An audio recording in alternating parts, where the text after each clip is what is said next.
Olá, meus amigos e irmãos. Espero que vocês estejam bem e desfrutando da paz de Cristo e da companhia constante do Espírito Santo. O assunto desse vídeo é muito sério, muito mesmo.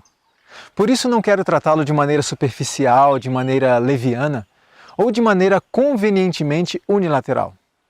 Tratar desse assunto de forma relaxada é uma desonra àquele que nos confiou essa mensagem. Muitos irmãos estão preocupados com o que está acontecendo no mundo neste momento e, principalmente, com o que vai acontecer depois disso. Alguns me perguntam: Leandro, chegou a hora de sairmos das grandes cidades? É hora de nos mudarmos para o campo ou ainda não? Diante de questionamento tão importante, eu gostaria de expor a minha compreensão sobre o assunto. E o faço com muito respeito àquelas pessoas que pensam diferente de mim. Não estou aqui na posição de um pastor, e realmente não sou pastor. Não estou aqui na posição de um teólogo, de um professor, de um líder, de alguém que detém inúmeros títulos acadêmicos. Não estou aqui na posição de um especialista sobre o assunto. Estou aqui na minha exata posição, um simples membro da Igreja Adventista do Sétimo Dia.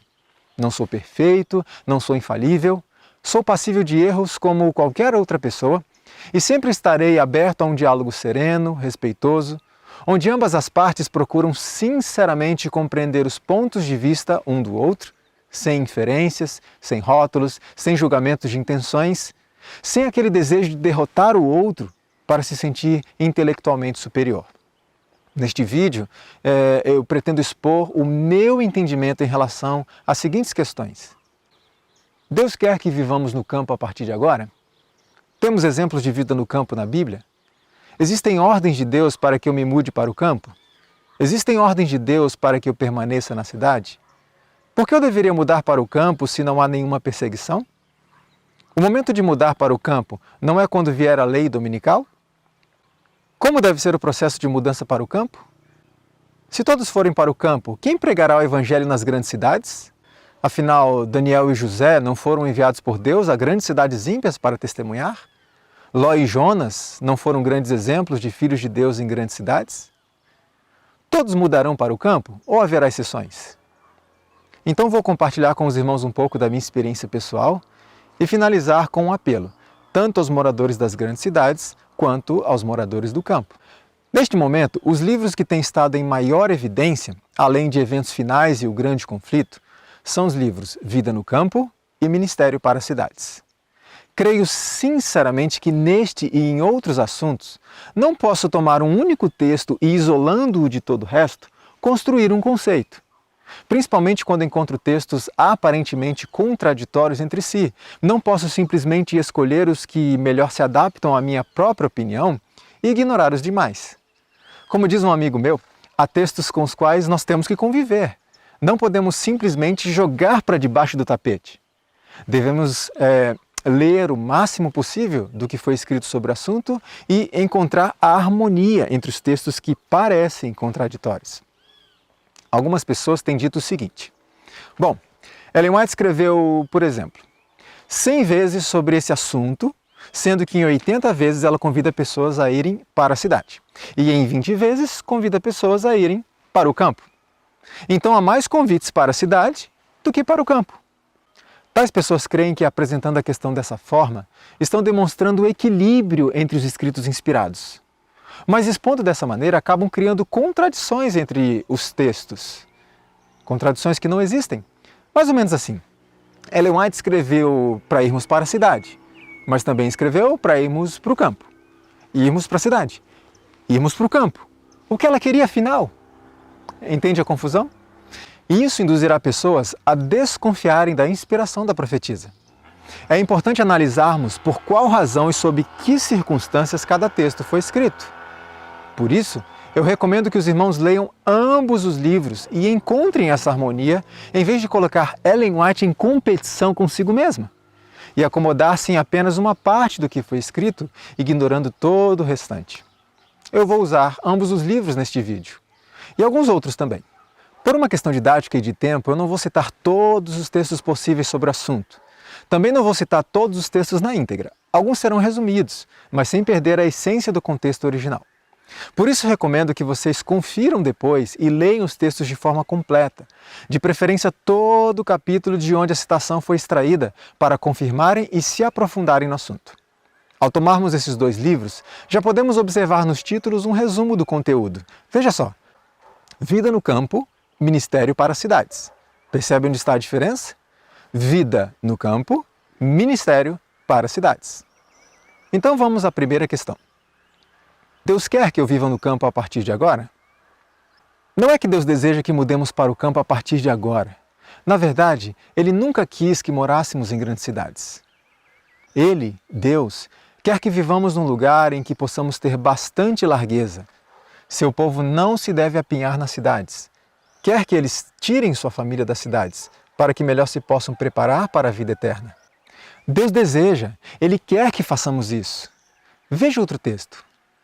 Não era o desígnio de Deus que o povo se aglomerasse nas cidades, se apinhasse em cortiços. Ele pôs no princípio nossos primeiros pais entre os belos quadros e sons em que deseja que nos alegremos ainda hoje. Claramente, a vida no campo não é apenas um ideal, uma espécie de sonho utópico de Deus para meramente melhorar um pouquinho a nossa qualidade de vida. A vida no campo sempre foi o propósito, a vontade, o desígnio, o plano original de Deus para seus filhos. E há 3 razões básicas para isso: comunhão mais próxima com Deus, qualidade de vida e evangelismo. Espera aí, evangelismo? Pensei que o evangelismo era para as grandes cidades. Deus tem um objetivo evangelístico na nossa mudança para o campo? Sim, Ele tem. E poucas pessoas se lembram ou falam disso. Mas a razão evangelística é muito clara nos testemunhos e eu vou mostrar isso mais adiante. Alguém poderia questionar: mudar para o campo trará benefícios para minha família? A cidade não é mais segura? Não proporciona mais recursos para viver, trabalhar, estudar e criar os nossos filhos? Vejamos.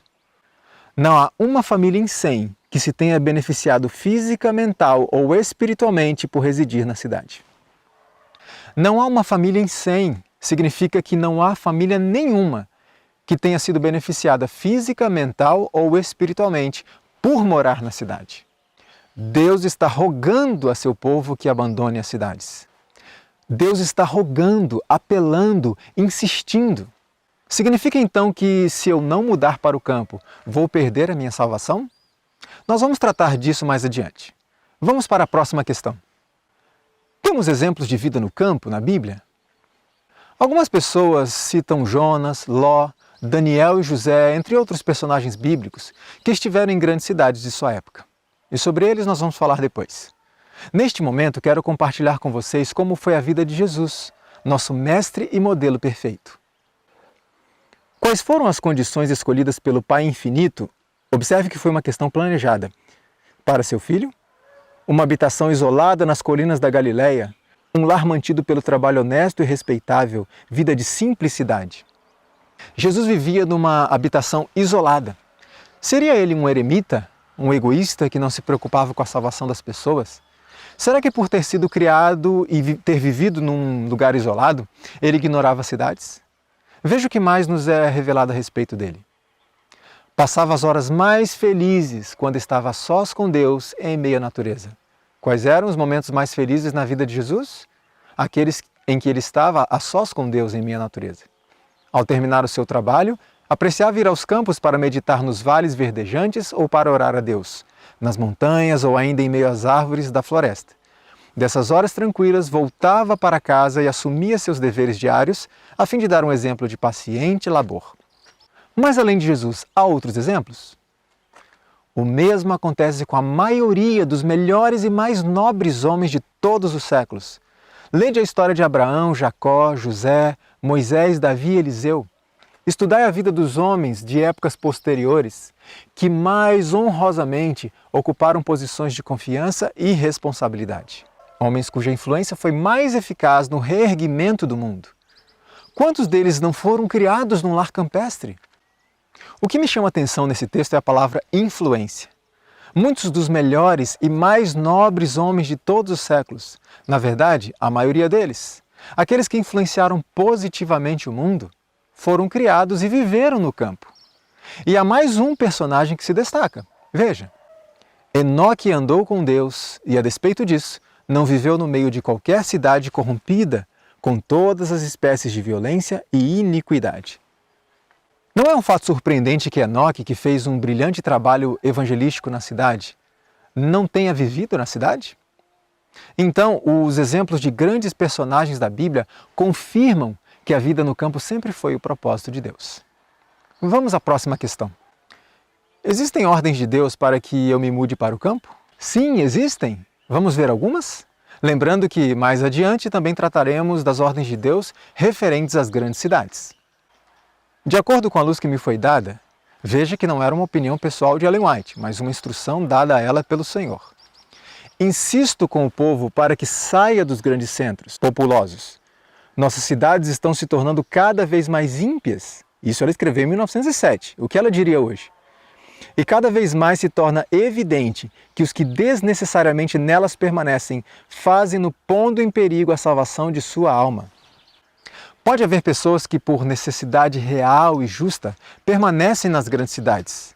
Vamos falar sobre isso depois.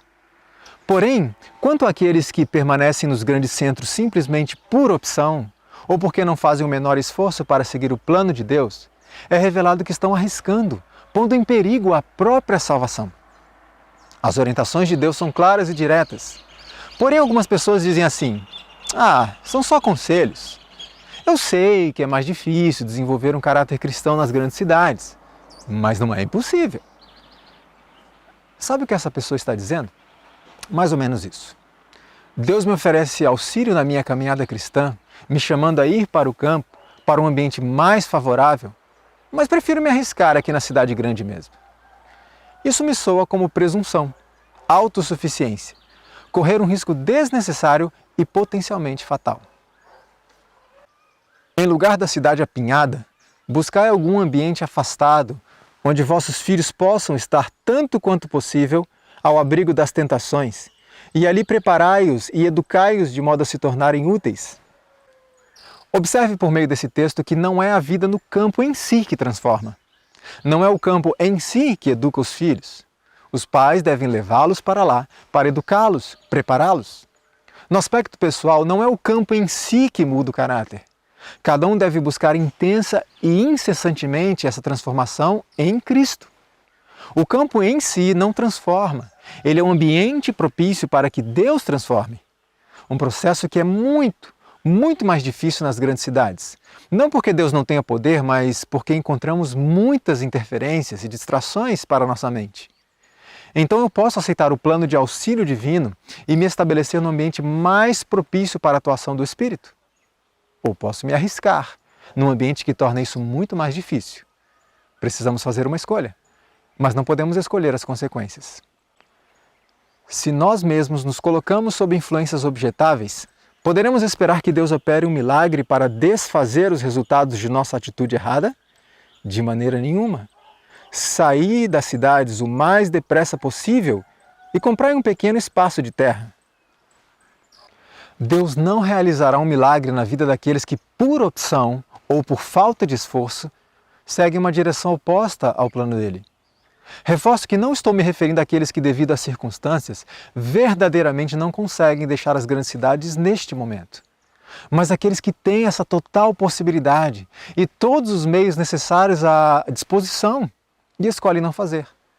Ou aqueles que talvez não tenham todos os meios, mas que, com um pouco de esforço e alguns sacrifícios, poderiam fazer, mas escolhem também não fazer.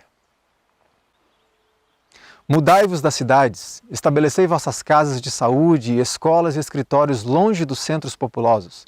Muitos agora suplicarão que lhes seja permitido permanecer nas cidades, mas breve virá o dia em que todos os que desejam evitar cenas e sons malignos se mudarão para o campo, pois a impiedade e a corrupção crescerão a tal ponto que a própria atmosfera das cidades parecerá poluída. Essa mensagem foi dada em 1907. Mais de 100 anos depois, será que estamos vendo isso em nossas grandes cidades? O Senhor tem nos enviado advertência e conselho para que saiamos das cidades. Veja que não é só um mero conselho, mas uma advertência. Então não façamos mais investimentos nas cidades. Aqui ela se refere especialmente às famílias. Pais e mães, como apreciais a alma de vossos filhos? Como se compararão a facilidade, o conforto e a conveniência, no caso das cidades, com o valor da alma de vossos filhos? Será que as facilidades, o conforto e a conveniência das grandes cidades são de tanto valor que compense o risco da perda dos nossos filhos, das nossas famílias? E esse texto foi escrito, irmãos, em 1905. Imagino o que Ellen White diria se conhecesse nossas grandes cidades hoje, onde estamos cercados das piores influências, no meio da pior geração de todos os tempos. E ainda nos perguntamos, será que é o momento de deixar as grandes cidades? E contrariando a vontade divina, o que muitas famílias fazem? Pais com a família afluem às cidades porque na sua fantasia pensam ser mais fácil ganhar o pão ali do que no campo. Os filhos, nada tendo que fazer quando não estão na escola, obtêm a educação da rua, ou da TV, ou da internet, ou do celular. Das más relações adquirem maus hábitos e desregramento. Os pais veem tudo isso, mas exigiriam sacrifício corrigir seu erro.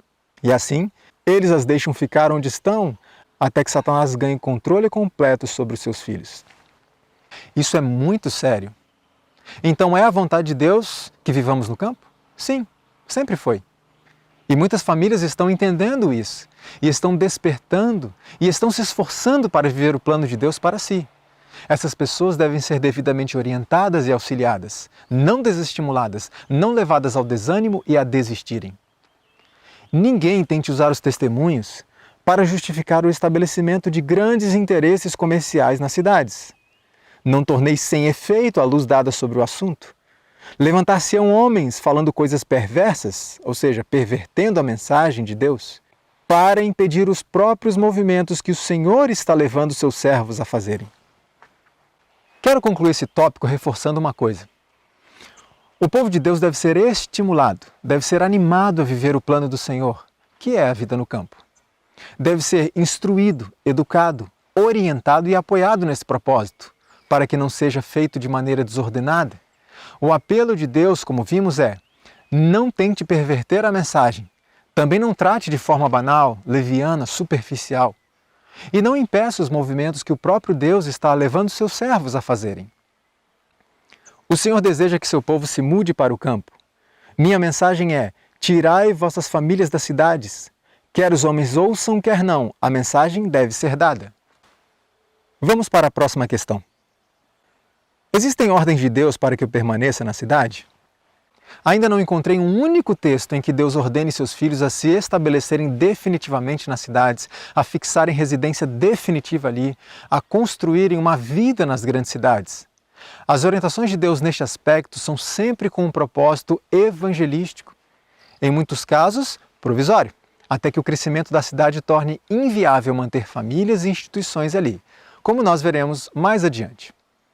Vimos anteriormente que o Senhor revelou que nenhuma família em 100 se beneficiou física, mental e espiritualmente por morar na cidade.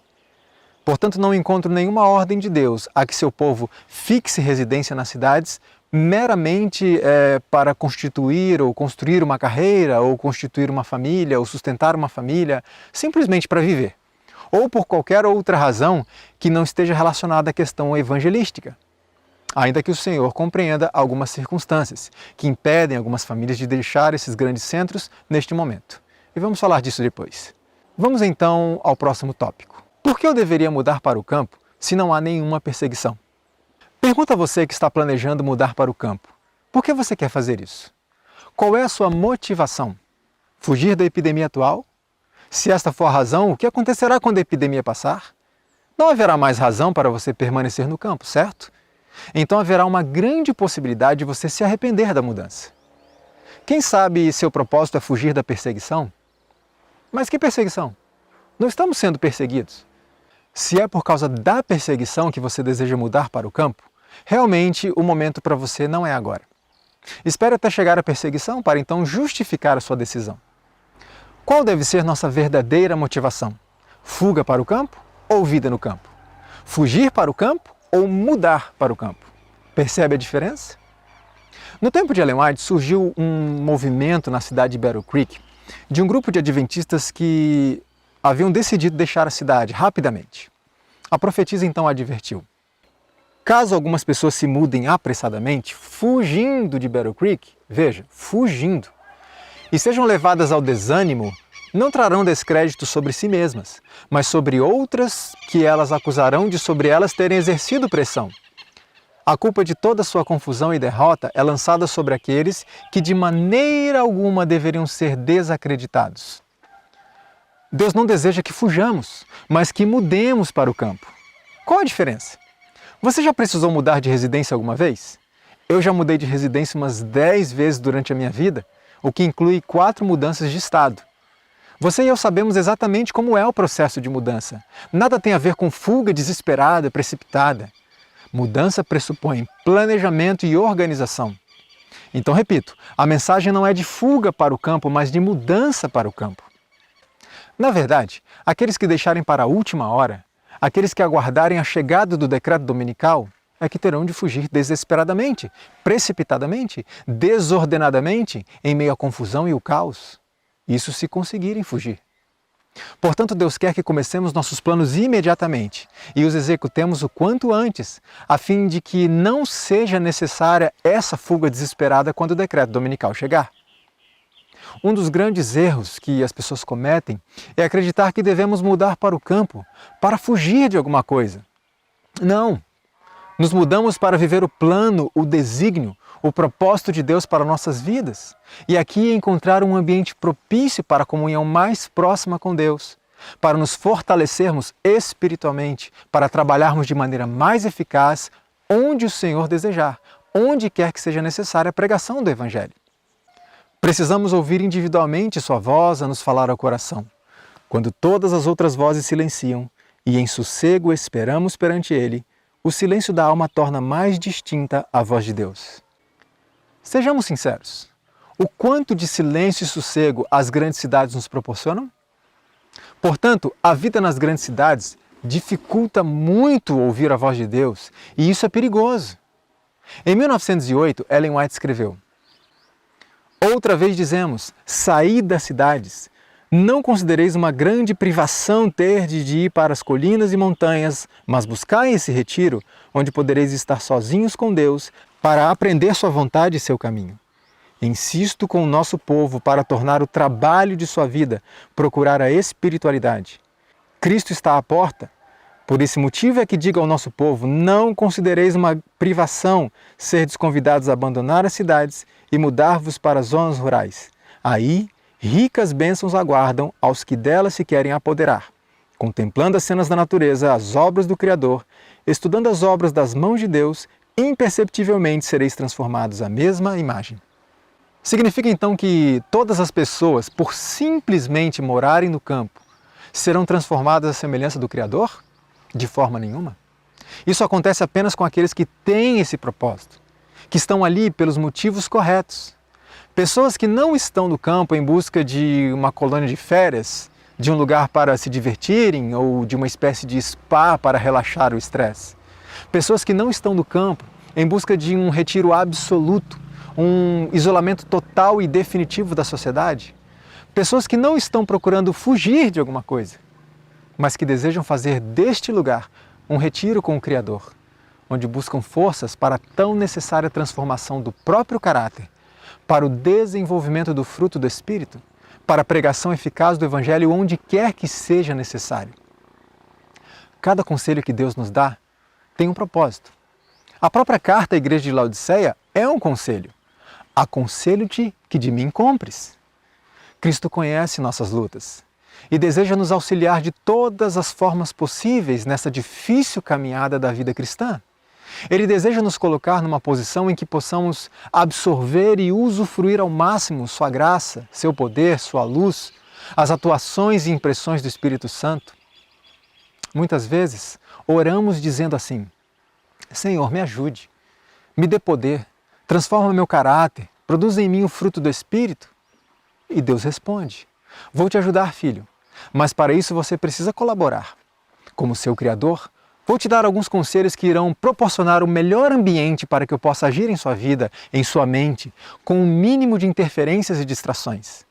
Então Deus nos diz: filho, se você mantiver o hábito de estudar a Bíblia e orar diariamente, se você ingerir este e evitar aquele alimento, se você se abstiver daqueles filmes e séries, se você deixar de ouvir aquela espécie de música, se você estabelecer o seu lar neste ambiente, entre outras coisas, serão criadas as melhores condições para que eu possa fazer a obra de transformação no seu caráter.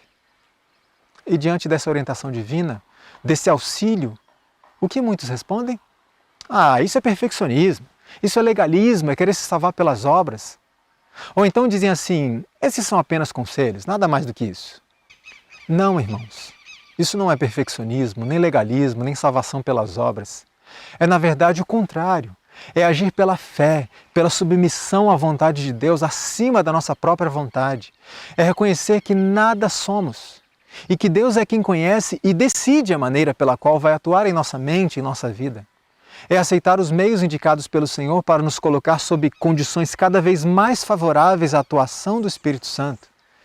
Deus quer nos ajudar, indicando o caminho seguro, mas muitos preferem se arriscar por outro caminho. A vida eterna pode ser ganha ou perdida por pequenos detalhes.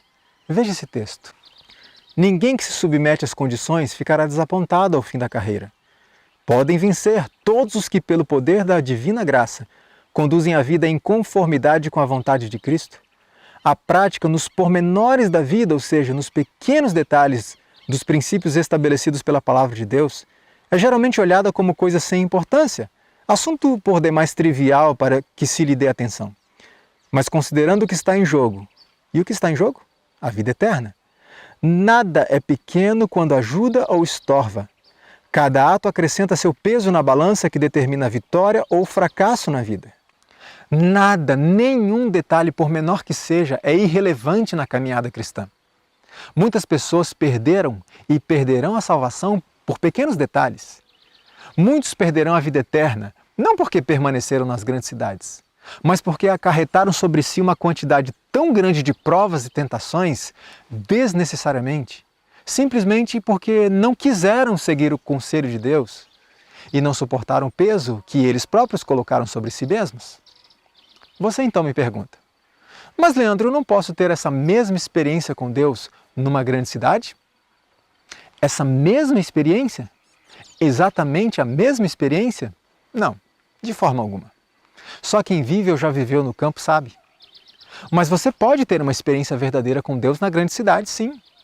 Porém, as atrações, os ruídos, a rotina frenética, as distrações, as tentações tornarão esse trabalho muito mais árduo, muito mais exaustivo, muito mais difícil e, portanto, o risco será muito grande. E muitos nesse processo têm se cansado e desistido.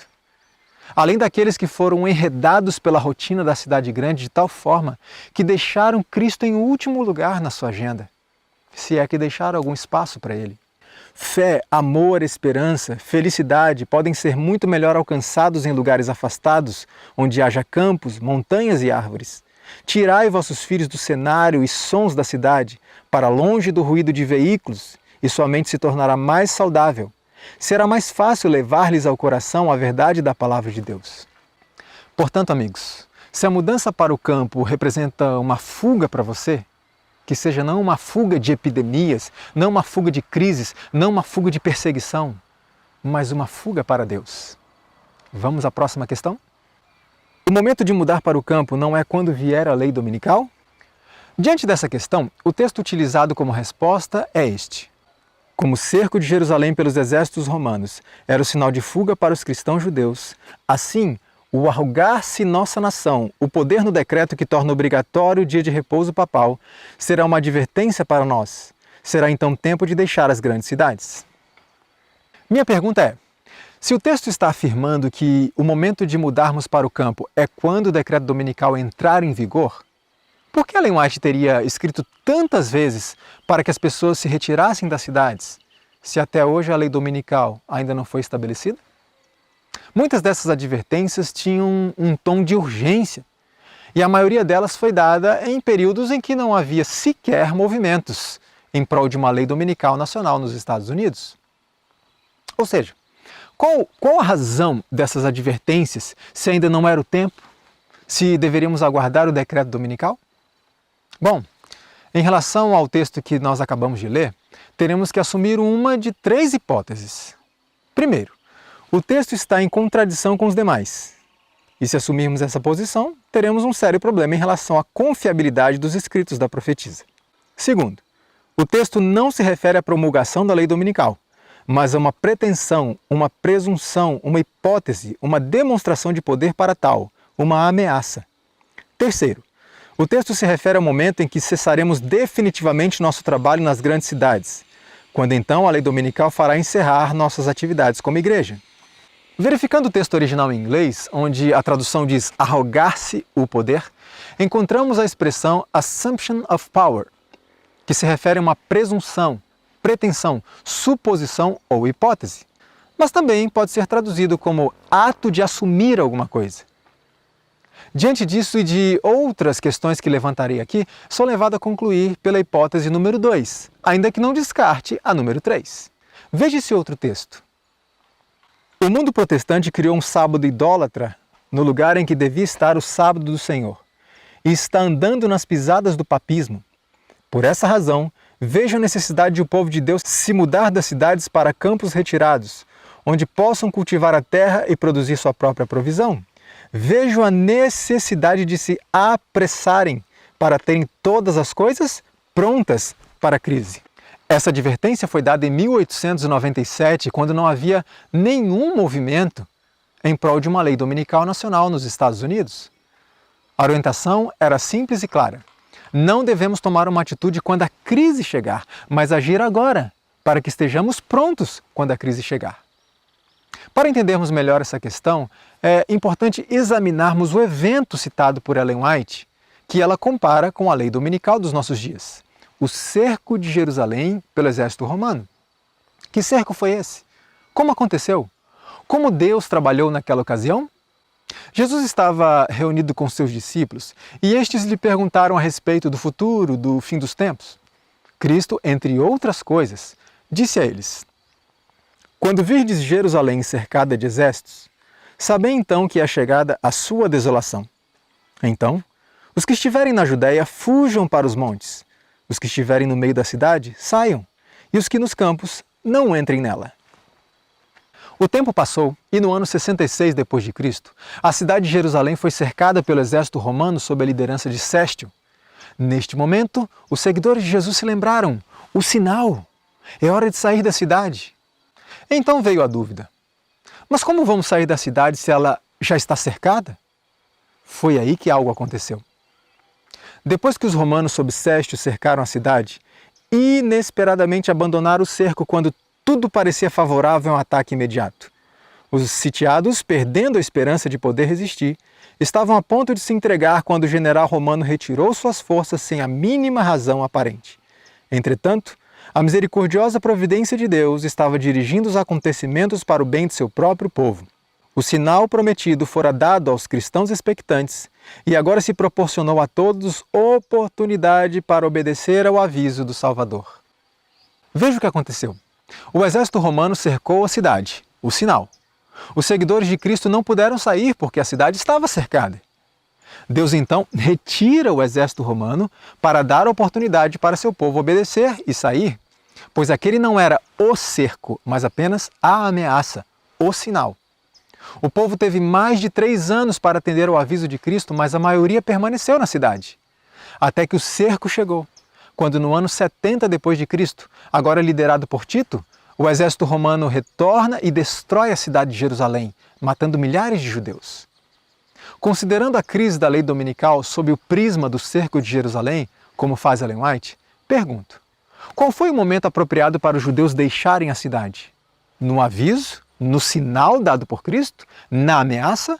Ou no cerco definitivo? Sendo assim, acredito verdadeiramente que antes de vir a lei dominical nacional nos Estados Unidos, sinais serão dados, a América demonstrará sua intenção, virão ameaças. Mas Deus retirará esses cercos, segurará esses ventos para que seu povo possa obedecer e se preparar. E quantos sinais, quantas ameaças a América tem dado, até mesmo em nossos dias? Quando menos esperamos, Deus soltará os ventos. A maior ameaça do governo americano aconteceu no ano de 1888, quando o senador Henry W. Blair apresentou um projeto de lei ao Senado que tinha como objetivo o estabelecimento de uma lei dominical nacional nos Estados Unidos. Depois de várias deliberações e da apresentação dos argumentos de Alonzo T. Jones contra essa lei, o projeto foi engavetado. A lei dominical, por pouco, não foi promulgada em 1888. Não vejo nesse evento um paralelo direto e exato, como uma espécie de cumprimento profético do primeiro cerco de Jerusalém. E tudo bem se algumas pessoas enxergam dessa forma. O senso de urgência é exatamente o mesmo. Eu, porém, vejo o projeto de lei de 1888 como um grande, um enorme, o maior dos sinais que nos foram dados da arrogância, da presunção, da pretensão do poder americano de legislar sobre a lei de Deus. Na minha opinião, foi a maior ameaça que já tivemos nesse sentido. Mas Deus retirou os exércitos, segurou os ventos para que seu povo tivesse a oportunidade de obedecer, para que seu povo tivesse a chance de se preparar antes da crise chegar. Mais de 130 anos se passaram desde então. Muitos outros sinais têm sido dados no decorrer do tempo, muitas outras ameaças.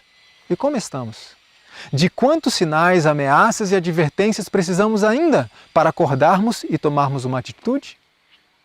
Ouvimos pessoas advertindo os irmãos dessa forma: não se precipitem. Concordo plenamente. E não estamos falando de precipitação, mas de ação.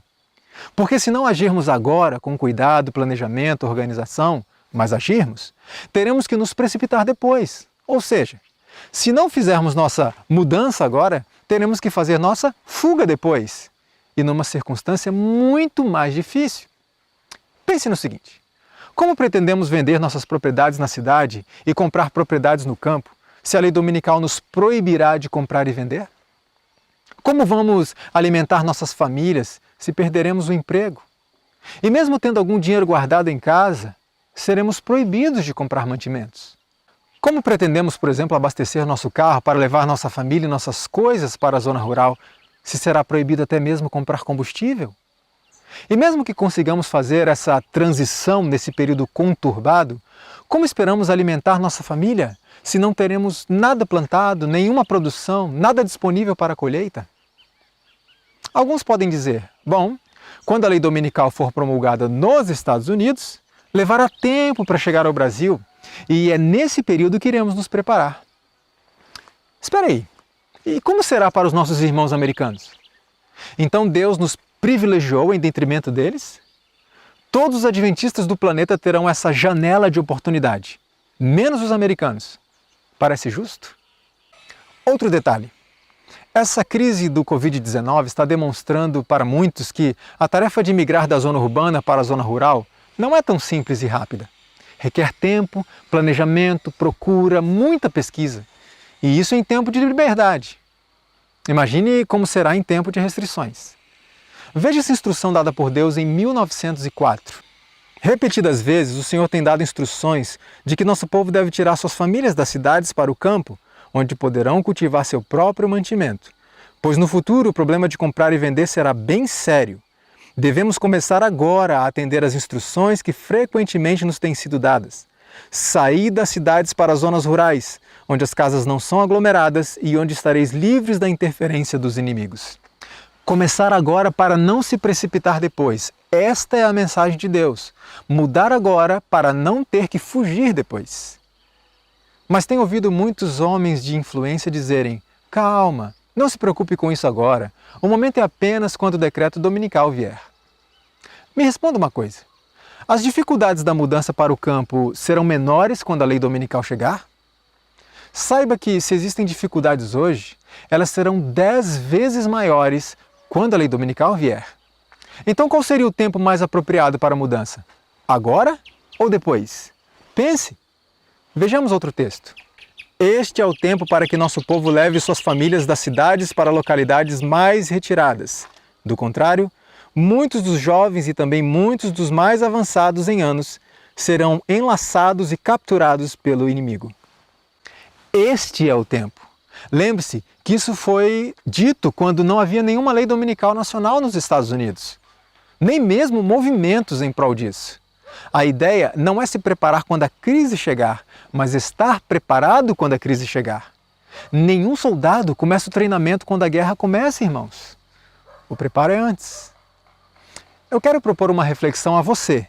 Você que está ensinando as pessoas a não se preocuparem com isso agora.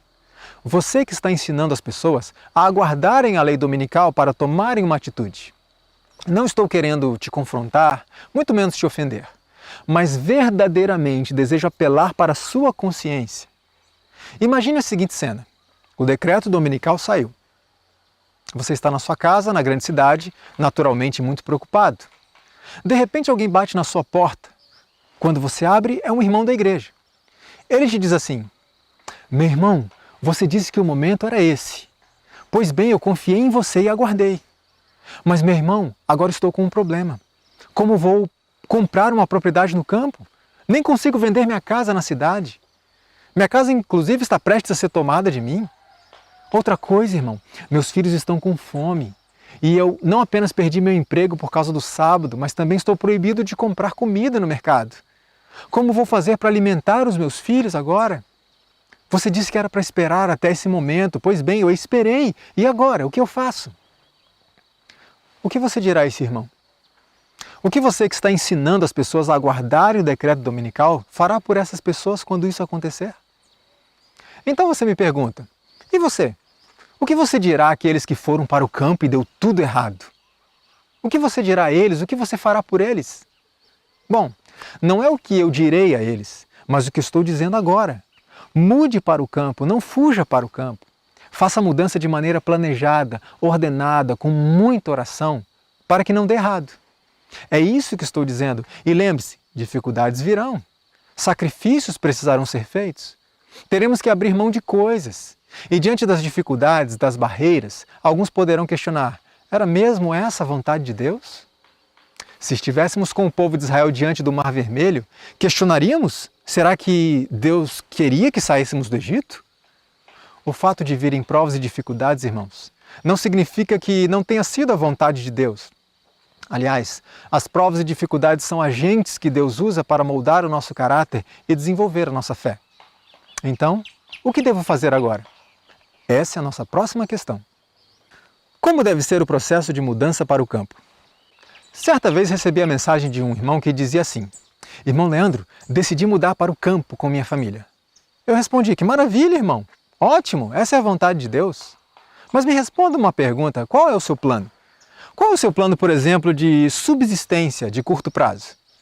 Ele me respondeu: bem, eu vou sobreviver dos produtos da terra. Eu disse: ótimo. Porém, me diga uma coisa: você irá plantar, por exemplo, uma mandioca hoje e vai poder se alimentar dela ou vendê-la daqui a uns 8 meses. O que você vai fazer até lá? E ele me respondeu: não tinha pensado nisso. Qual foi então o meu conselho para esse irmão? Desista dessa história de vida no campo? Não. Meu conselho foi: vá em frente, irmão. Continue. Apenas planeje melhor essa questão antes, mas vá em frente com seus planos, pois quando a lei dominical chegar, vai ser muito mais difícil. Eu conheço pessoas que vivem no campo hoje e trabalham em seus empregos numa cidade próxima. Conheço pessoas que vivem no campo e subsistem da própria terra, tanto se alimentando dela quanto vendendo parte da colheita. Outros que vendem pães integrais, granola e outros produtos. Conheço outros que prestam serviços, como de eletricista, pedreiro, cabeleireiro. E essas pessoas fizeram um planejamento de subsistência de curto, médio e longo prazo. Algumas se organizam em pequenos grupos para mudarem juntos para o campo, apoiando umas às outras, o que é uma ideia interessante e importante, desde que o grupo não seja muito grande. Deus abençoa os esforços dessas pessoas, não deixando passar necessidades, ainda que vivam uma vida simples, econômica, sem luxos ou supérfluos. Lembre-se sempre disso. Muitas vezes sacrifícios são necessários, abrir mão de coisas, viver uma vida mais simples, mas é recompensador. Depois eu vou contar para vocês um pouco da minha experiência pessoal. Então vejam, devo desestimular as pessoas a irem para o campo e orientá-las a aguardarem a lei dominical? Não, de forma alguma. O que é difícil hoje se tornará 10 vezes mais difícil quando a lei dominical chegar.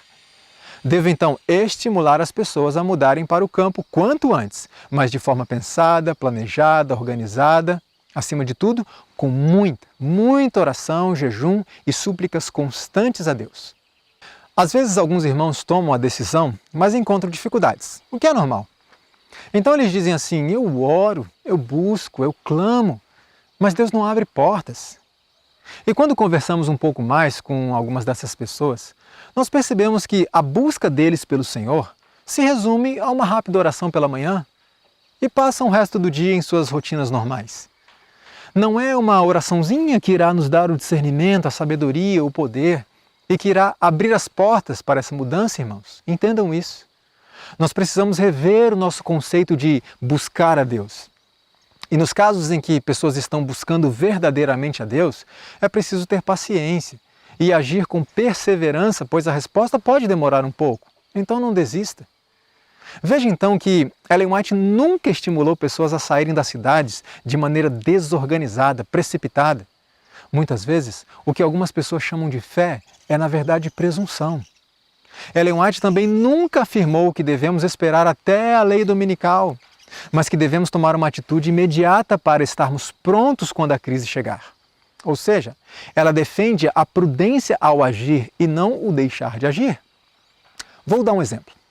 Lembra daquele movimento que estava acontecendo em Battle Creek que eu citei anteriormente, onde um grupo grande de adventistas estava se mobilizando para deixar rapidamente a cidade? Veja o que mais Ellen White escreveu a respeito disso. Vossa carta me diz, meu irmão, que há muitas pessoas que estão profundamente entusiasmadas no sentido de se mudarem de Battle Creek. Perceba que há uma reticência aqui. Falaremos dela daqui a pouco. Aqueles que têm sentido finalmente que se devem mudar, não façam às pressas, com agitação, de maneira precipitada ou de um modo em que no futuro se tenham de arrepender profundamente de se haverem mudado. Cuidai de que não haja movimentos precipitados. É clara a orientação da profetisa, nada de precipitação. Porém, lembra da reticência que havia no texto? Veja o que é dito ali. Vossa carta me diz, meu irmão, que há muitas pessoas que estão profundamente entusiasmadas no sentido de se mudarem de Battle Creek. E agora vem a parte da reticência. Há necessidade, grande necessidade de esse trabalho ser feito e agora. Percebeu? Ellen White não disse, não saiam. Ela disse, façam esse trabalho e agora. Não de maneira agitada, precipitada, desordenada, mas façam. Se não agirmos agora, como você acha que teríamos que agir na última hora? Repito o que já disse anteriormente. Se os desafios da mudança são grandes hoje, como você acha que serão durante a vigência da lei dominical? Então qual é o momento mais propício para realizar essa mudança sem precipitação? Agora ou depois? Deus não quer que sejamos precipitados. Por isso nos convida a começarmos imediatamente este processo com planejamento, organização, ainda que com sacrifícios, isso faz parte. Repito o que já disse, essa pandemia tem demonstrado que migrar para o campo não é uma tarefa tão simples e rápida. Tenho amigos que oraram e planejaram e procuraram durante anos. Tenho amigos que ainda estão buscando. Por isso eu pergunto, você pelo menos tem um plano? Ou vai realmente esperar o decreto dominical para tomar uma atitude? Provavelmente serei mal interpretado por muitas pessoas. Por isso quero reforçar mais uma vez, não estou provocando o pânico, o desespero, a precipitação, mas exatamente o contrário. Estou tentando evitar a precipitação futura, quando a crise chegar. Na verdade, os que estão induzindo pessoas a esperar o decreto dominical é que estão promovendo a agitação, a confusão e a precipitação quando essa hora chegar. Vejamos mais um texto. Estive insistindo com algumas famílias para que se aproveitassem dos meios designados por Deus e saíssem das cidades para salvar seus filhos. Alguns eram negligentes, não fazendo decididos esforços. É preciso esforço. Esperar em Deus não é cruzar os braços e aguardar que tudo caia do céu sem nenhuma atitude de nossa parte. Os anjos da misericórdia apressaram Ló, sua esposa e filhas, tomando-os pela mão. Ló tinha espírito demasiadamente vagaroso.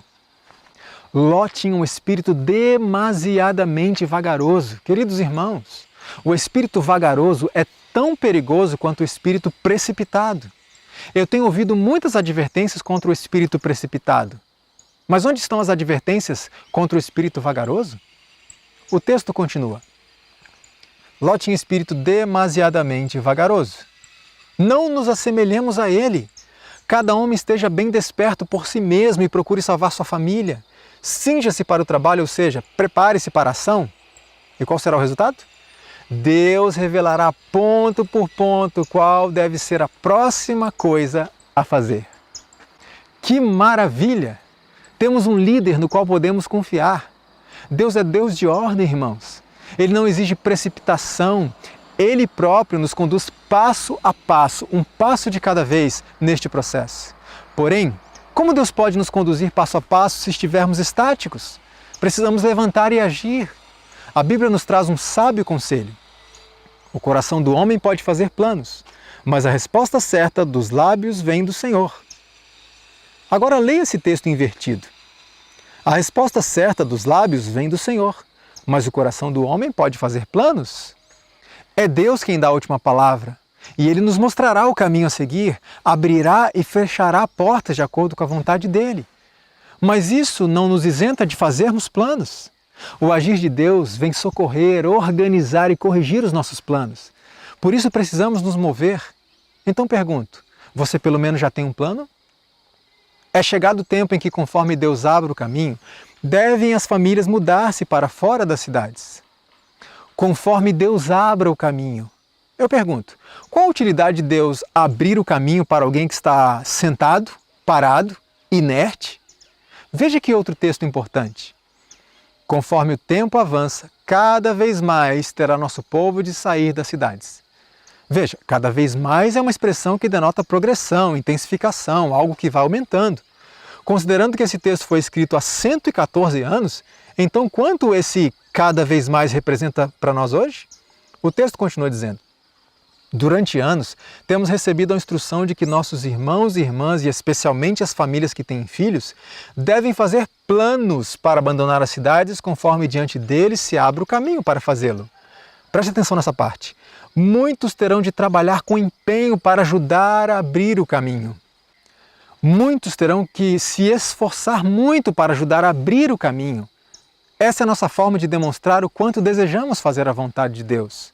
E em resposta, em socorro à nossa decisão, Deus agirá. Quero repetir e reforçar. Ellen White nunca disse, não saiam. Ela dizia, não saiam da maneira errada. Este é o equilíbrio. Esta é a prudência, e não dizer às pessoas simplesmente, esperem o decreto dominical. Portanto, por que não instruir as pessoas a como deixar as cidades, em vez de simplesmente desestimulá-las a fazê-lo? Veja esse outro texto. Educai nosso povo a sair das cidades para o campo. Educar, ensinar, treinar, apoiar, ajudar as pessoas que desejam fazê-lo, e não desestimular, desmotivar, desanimar essas pessoas. Veja que texto animador. Os pais podem adquirir pequenas propriedades no campo. Nesses lugares, os filhos não estarão cercados das corruptoras influências da vida de cidade. Deus ajudará seu povo a encontrar esses lares fora das cidades. Deus ajudará seu povo. Você acredita nisso ou não? Podemos confiar na promessa de Deus? Ele é confiável? Claro que sim. O Senhor nos ajudará nesse processo se fervorosamente o buscarmos e agirmos. Oração significa orar e ação. Vamos para a próxima questão. Se todos forem para o campo, quem pregará o Evangelho nas grandes cidades? Você pode dizer assim, o que seria de Nabucodonosor se Daniel não estivesse vivendo em Babilônia? O que seria do Egito se José não estivesse vivendo ali? Afinal, Daniel e José foram enviados por Deus para grandes cidades com o intuito de ser uma luz para aquelas pessoas? Certo? Não, irmãos, não. Deus não enviou Daniel para a Babilônia. Deus não enviou José para o Egito. Afirmar isso é dizer que foi Deus quem incitou os irmãos de José a vendê-lo como escravo. É dizer que foi a vontade de Deus que Israel fosse derrotado e escravizado pelos babilônios. Essa nunca foi a vontade de Deus. Não era esse o método evangelístico de Deus. O método de Deus era levar a luz da verdade aos pagãos por meio do testemunho e não do sofrimento do seu povo. Porém, Israel se afastou de Deus e, como consequência, o povo foi escravizado. Os irmãos de José não tinham temor a Deus naquele momento e, como consequência, venderam seu próprio irmão. Mas Deus usou essas circunstâncias que, repito, não eram a vontade dele, e transformou maldições em bênçãos para salvar Nabucodonosor e, quem sabe, tantos outros na Babilônia e no Egito. Mas lembre-se, Daniel e José não foram para a Babilônia e Egito porque quiseram. não foram para lá enviados por Deus, eles foram levados à força como escravos, e Deus transformou uma maldição em bênção. Há alguns dias eu ouvi uma pessoa dizer algo que me entristeceu profundamente. Foi o seguinte: se o diabo conseguisse levar todo adventista do sétimo dia para o campo, ele ficaria muito feliz, mandaria as desgraças todas para as grandes cidades, e ninguém que está nas grandes cidades poderia ter uma oportunidade de ser salvo ali, de ser alertado das grandes profecias ou mensagens que Deus tem para o tempo do fim. Ouvir isso me entristeceu muito. Em primeiro lugar, porque não é isso que a revelação de Deus nos diz. Veja, é propósito de Satanás. Está aqui falando no contexto de constituir uma vida, de morar, de fixar residência em definitivo. É propósito de Satanás atrair os homens e as mulheres para o campo. É isso que está dizendo? Não. Atrair os homens e as mulheres para as cidades. E para alcançar seu objetivo, inventa todo tipo de novidades e divertimentos, toda espécie de provocação. Se todos os adventistas fossem para o campo, irmãos, da forma correta, com a motivação correta, para buscarem fervorosamente aquilo que é plano de Deus nos conceder, o poder do Espírito Santo, a transformação do caráter, o fruto do Espírito, o diabo não ficaria nem um pouco feliz, pois ele sabe qual seria o resultado. Sabe com que poder os adventistas visitariam as cidades, grandes e pequenas, e o impacto que eles exerceriam sobre essas cidades. O que dará muita satisfação ao diabo, na realidade, é conseguir atrair todos para viverem nas grandes cidades, com a suposta pretensão de pregar o Evangelho. Um Evangelho que muitas vezes não é demonstrado na vida prática. Ouvi uma outra pessoa dizer o seguinte: muitos vão para o campo e começam a se achar melhores do que os outros por isso. Algumas afirmações me fazem lembrar da falácia do espantalho. Já ouviu falar disso? É quando eu invento um argumento distorcido e digo que uma pessoa defende esse argumento, ignorando o que ela realmente defende. Então, eu vou combater aquela pessoa contradizendo um argumento que ela mesma nunca defendeu. É uma estratégia para desmerecer aquela pessoa e, de forma indireta, desmerecer o argumento dela, que, inclusive, eu não consigo refutar. Quem está pregando o isolamento total e vida de eremita no campo? Quem está pregando o abandono do evangelismo nas grandes e pequenas cidades? Quem está se declarando melhor ou mais santo do que os outros porque vive no campo? E ainda que alguém defenda de maneira ostensiva essas coisas, o fato de haverem pessoas que pensam assim não pode ser usado para desmerecer ou perverter uma mensagem que é de Deus. Então, como vamos resolver essa questão? Dá para viver no campo sem abandonar a obra de Deus nas grandes cidades? Vejamos qual é o testemunho de Jesus Cristo. Não serão advertidas as cidades? Sim, não porque o povo de Deus nelas reside, mas ao visitá-las para adverti-las do que está para sobrevir à terra.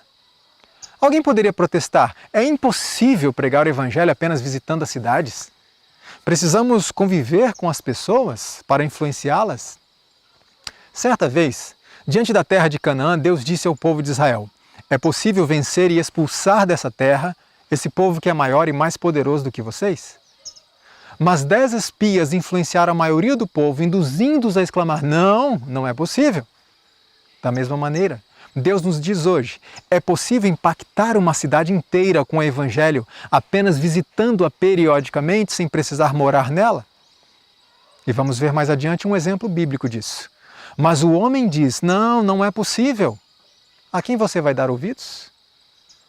Devemos elaborar sábios planos para divertir as cidades e, ao mesmo tempo, morar onde possamos proteger nossos filhos e a nós mesmos das influências contaminadoras e corruptoras que nelas tanto prevalecem.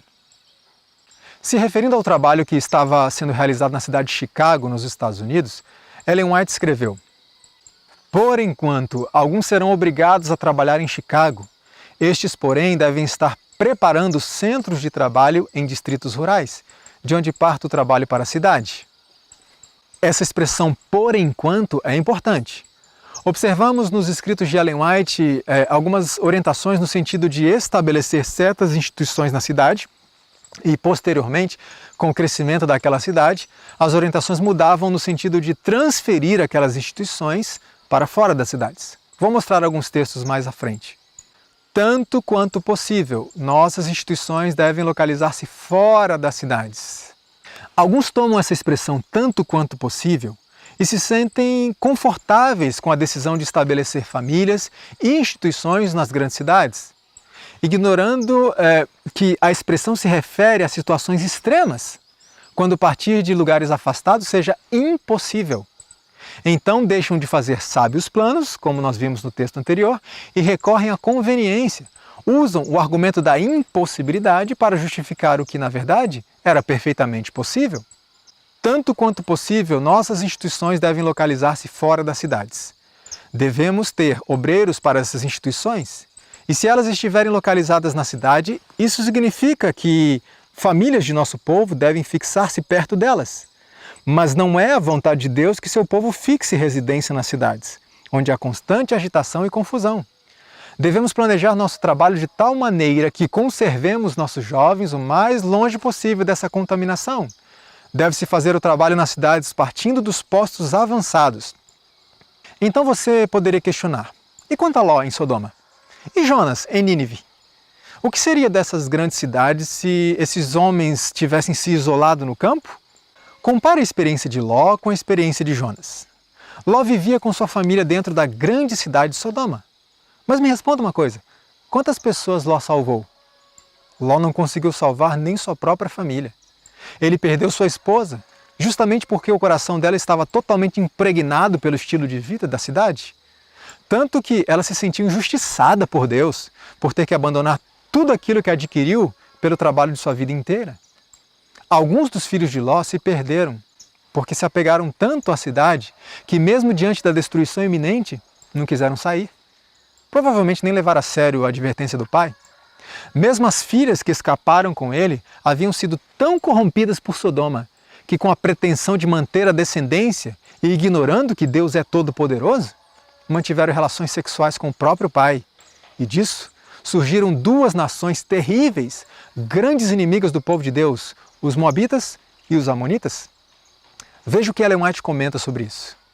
Quando Ló entrou em Sodoma, inteiramente se propunha a ele conservar-se livre das iniquidades e ordenar a sua casa depois dele. Mas de maneira bem patente, fracassou. As influências corruptoras em redor dele tiveram efeito sobre sua fé. Muitos ainda estão cometendo um erro semelhante. Escolhendo um lar, olham mais para as vantagens temporais que podem adquirir do que para as influências morais e sociais que cercarão a eles e suas famílias. Seus filhos se acham rodeados de tentações e muitas vezes formam amizades que são desfavoráveis ao desenvolvimento da piedade e à formação de um caráter reto. A atmosfera de moralidade frouxa, de incredulidade, de indiferença às coisas religiosas tem uma tendência para contrariar a influência dos pais. Exemplos de rebelião contra a autoridade paterna e divina estão sempre diante dos jovens. Muitos fazem amizades com ateus e incrédulos e lançam sua sorte com os inimigos de Deus. Ao escolhermos uma residência, Deus quer que consideremos antes de tudo as influências morais e religiosas que nos rodearão, a nós e a nossas famílias. Podemos achar-nos em situações probantes, ou seja, de provação, pois que muitos não podem ter o seu ambiente conforme quereriam. E onde quer que o dever nos chame, Deus nos habilitará a permanecermos incontaminados, se orarmos e vigiarmos, confiando na graça de Cristo. Mas não devemos expor-nos desnecessariamente a influências desfavoráveis à formação de caráter cristão. Quando voluntariamente nos colocamos em uma atmosfera de mundanismo e incredulidade, desagradamos a Deus, e de nossos lares repelimos os santos anjos. Semelhantes a Ló, muitos veem seus filhos na perdição e apenas conseguem salvar sua própria alma. Perde-se o trabalho de sua vida. Se tivessem exercido verdadeira sabedoria, seus filhos poderiam ter tido menos prosperidade mundana, mas ter-se-iam assegurado um título à herança imortal. Se a experiência de Ló representava para você um exemplo a ser seguido, pense melhor sobre isso. E quanto a Jonas? Ele foi chamado por Deus para visitar Nínive, ou seja, diferente de Ló, ele não morava naquela grande cidade. Esteve ali apenas visitando, conforme a orientação de Deus. E não era uma cidade pequena. Nínive era a capital da Assíria e naquele tempo contava com uma população de mais de 120 mil homens, sem contar mulheres e crianças, o que poderia nos levar a uma população de aproximadamente 600 mil habitantes. Era uma cidade altamente perversa, violenta, sanguinária, idólatra, imoral, tudo de pior que você possa pensar. Que resultados poderiam ser alcançados pregando o evangelho numa cidade desse nível e apenas visitando a cidade? Veja o que Ellen White comenta. Do ponto de vista humano, parecia que nada se poderia ganhar em proclamar tal mensagem nesta cidade tão orgulhosa. Era uma cidade da qual diríamos, essa aí não tem jeito não. E devido à fama de Nínive, Jonas inicialmente fugiu, e conhecemos a história. Porém, tendo Jonas entrado em Nínive, eu pergunto, quantos foram salvos? Veja. Sendo que rei e nobres com todo o povo, grandes e pequenos, se arrependeram com a pregação e uniram-se em clamar ao Deus do céu, sua misericórdia foi-lhes assegurada. Impressionante! Em menos de 40 dias a cidade inteira foi levada à conversão. Pensando em nossos dias, é como se Jonas sozinho conduzisse uma conferência itinerante na cidade de Niterói ou Campos, no Rio de Janeiro, ou na cidade de Aracaju, em Sergipe, ou em Feira de Santana, na Bahia, e em menos de 40 dias toda a cidade se convertesse. E olha que Nínive provavelmente era moralmente muito pior do que essas cidades brasileiras que citei. Menos de 40 dias foram suficientes para impactar a cidade e levá-la ao arrependimento. Impressionante o poder de Deus! O que Ele é capaz de realizar usando apenas um homem que decide entregar-se fielmente à sua obra, seguindo fielmente suas instruções? Pense comigo. Por que ainda não conseguimos evangelizar completamente as grandes cidades deste país? Mesmo com centenas de igrejas e milhares de adventistas instalados nelas há décadas? Veja, estou dizendo evangelizar, não batizar. Mesmo com todos os recursos financeiros e tecnológicos que nenhuma outra geração teve. Alguns dirão, é que a liderança da igreja... Irmão, sabemos que a liderança da igreja prestará contas a Deus. Mas neste momento eu quero me dirigir a você. Eu quero pensar em mim mesmo, não nos líderes. O que nós temos feito individualmente? Temos verdadeiramente pregado o Evangelho nas grandes cidades? E se temos, nosso estilo de vida tem sido um exemplo, uma representação viva da nossa pregação? Resumindo as experiências de Jonas e Ló, vemos que Ló vivia na cidade e não salvou ninguém, nem sua própria família. E Jonas não vivia na cidade e numa visita de menos de 40 dias salvou a cidade inteira. Não é algo a se pensar? Então é possível impactar uma cidade inteira apenas visitando-a periodicamente sem morar nela? A experiência de Jonas declara de maneira inequívoca que sim. Acima disso, Deus disse que sim. E é dele que vem o poder para isso. Então, se Deus disse, quem sou eu para questionar, para racionalizar, para relativizar? A mensagem de Deus é clara. Não precisamos morar nas grandes cidades para levar a elas a última mensagem de advertência do céu. Inclusive, veja o que é revelado ainda sobre Ló. Ló poderia ter preservado de muitos males a família se não houvesse estabelecido seu lar naquela pecaminosa e contaminada cidade. Preste atenção nisso. Tudo quanto Ló e a família fizeram em Sodoma poderiam ter feito mesmo se tivessem residido num lugar a certa distância da cidade. Mesmo algum trabalho missionário que Ló e sua família tenham feito em Sodoma, poderiam ter feito morando afastados dela. O mesmo princípio podemos encontrar na vida de Enoque. Enoque não viveu entre os ímpios, ele não estabeleceu sua residência com os ímpios. Agora vem a parte surpreendente. De vez em quando, então, ele se dirigia aos habitantes do mundo com sua mensagem dada por Deus. Depois de proclamar sua mensagem, ele sempre levava de volta consigo a seu lugar de retiro alguns que aceitavam a advertência. Você notou um detalhe no texto? Enoque se dirigia aos habitantes do mundo de vez em quando. Creio que não no sentido de raramente, muito esporadicamente, mas de periodicamente. E que impacto Enoque causou? Como ele conseguiu isso? Aqui está mais um exemplo do que Deus pode fazer por meio de uma vida verdadeiramente transformada, por meio de alguém que verdadeiramente anda com Deus. E que impacto uma única pessoa assim pode causar sobre uma cidade apenas visitando-a? Imagine se forem dezenas, centenas, milhares de pessoas como Enoque. Que impacto seria? E ainda que não haja nenhuma conversão, devemos entender que nosso trabalho é, por meio da palavra e do exemplo de vida, pregar, advertir, levar informação às pessoas, causando um impacto que as leve a tomar uma decisão na vida. Como guardadores dos mandamentos de Deus, temos de deixar as cidades. Observe a conjugação do verbo, temos e não teremos. Como fez Enoque, devemos trabalhar nas cidades, mas não morar nelas. Deus continua convidando seu povo a sair das cidades e trabalhar pelas cidades, partindo de locais afastados. Porém, Ele compreende a circunstância de cada um. Sabe que há situações que podem impedir algumas pessoas de deixar os grandes centros. Mas há uma advertência para casos como esses, veja. Mas até que seja possível saírem, durante todo o tempo que ali permanecerem, nas grandes cidades, devem ser muito ativos em fazer trabalho missionário. O que eu concluo desse texto? Duas coisas. Primeiro, haverá pessoas para as quais não será possível deixar as cidades. Alguns temporariamente, outros definitivamente. Deus conhece exatamente as circunstâncias de cada um. Ele conhece aqueles que permanecem nas grandes cidades porque realmente não conseguem sair agora, apesar do grande esforço que têm feito para isso.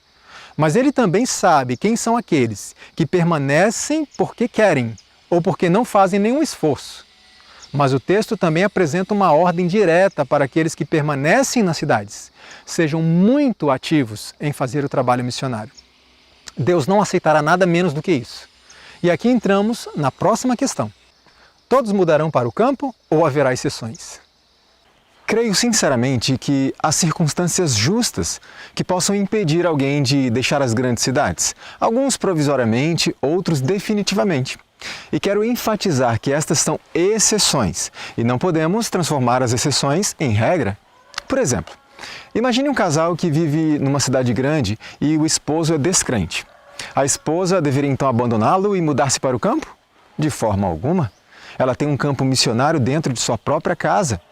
Não significa que ela não deva orar por isso, para que o Senhor conduza as coisas de forma que, em breve, ela possa estar de mudança para o campo com seu esposo, convertida ao Senhor.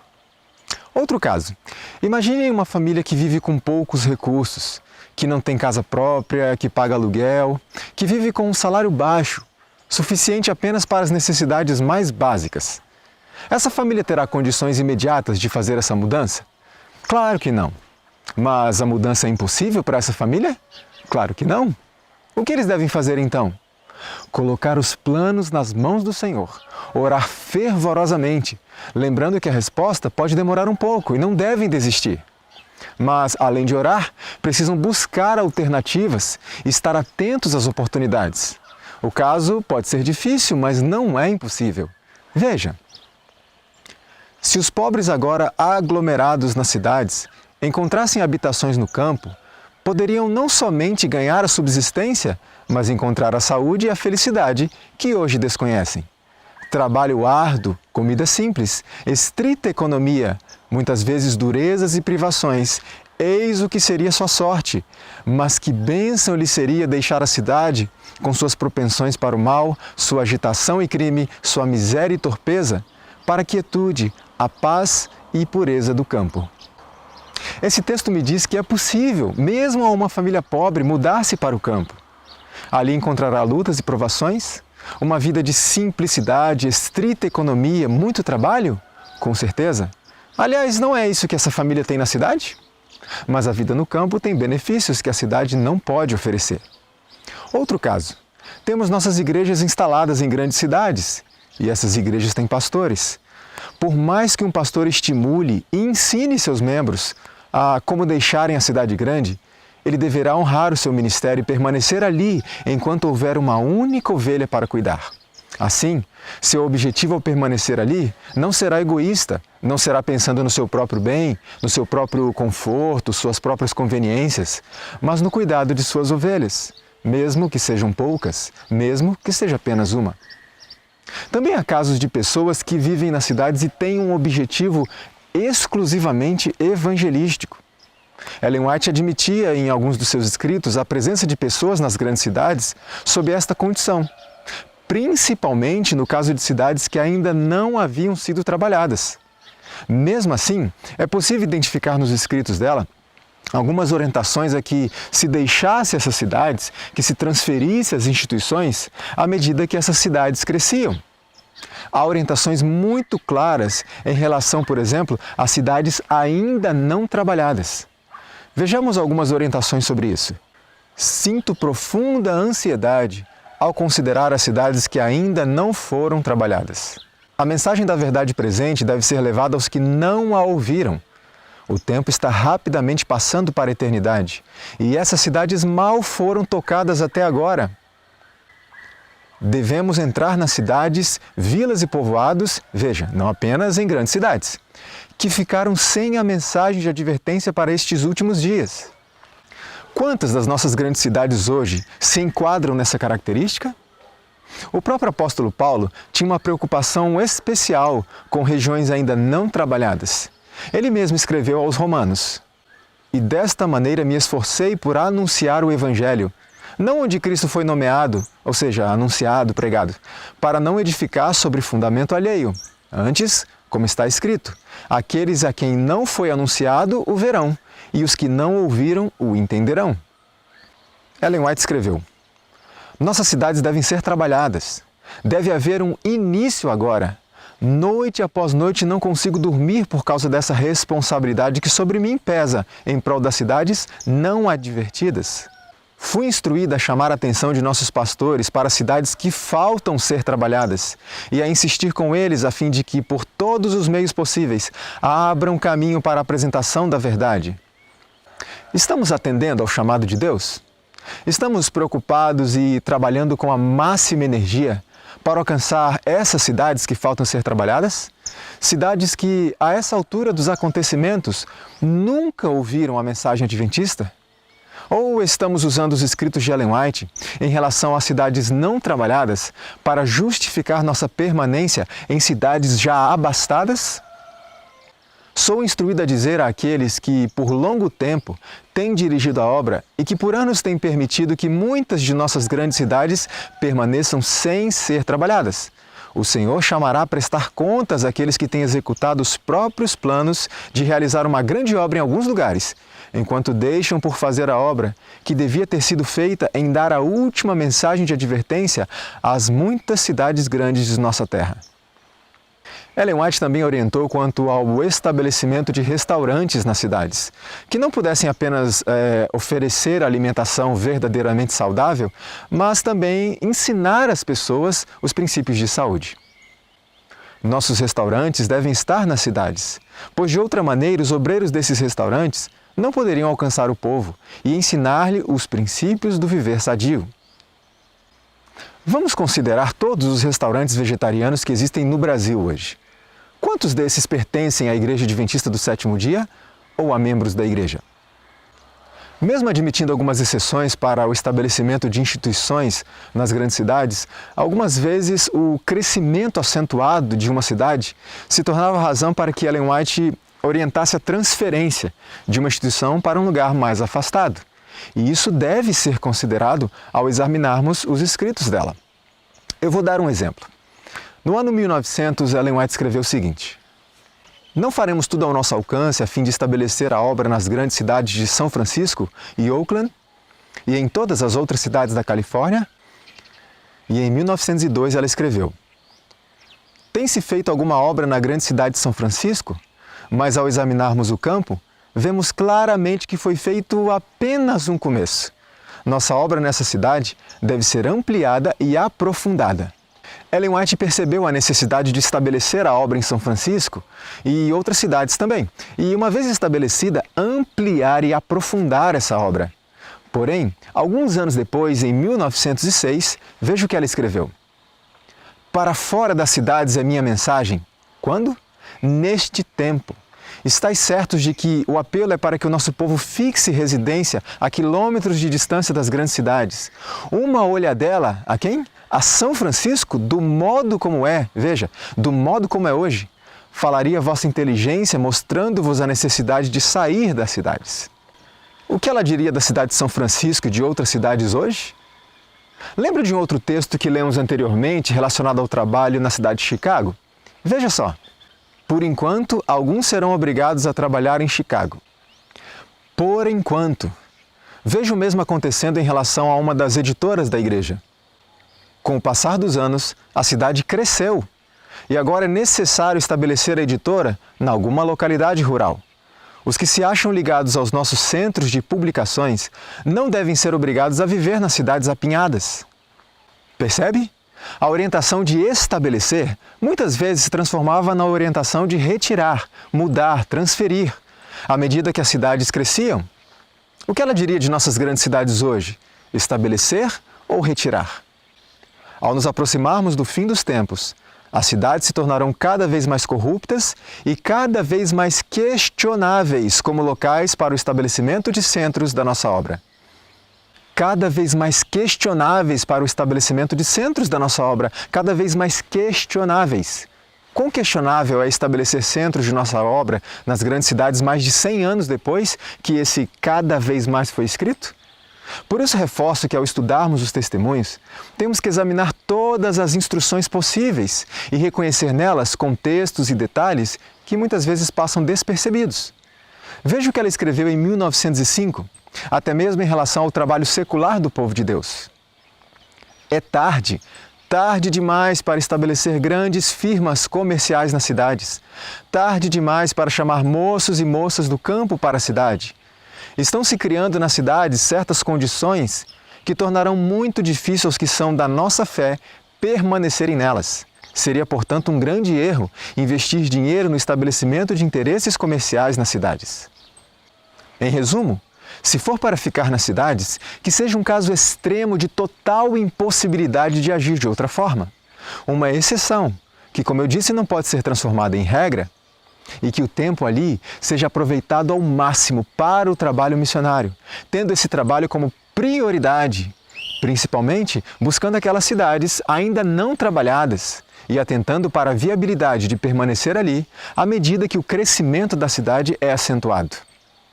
Eu acredito que existem pessoas que verdadeiramente, sinceramente desejam permanecer nas cidades por amor à obra de Deus e a pregação do Evangelho é seu objetivo principal.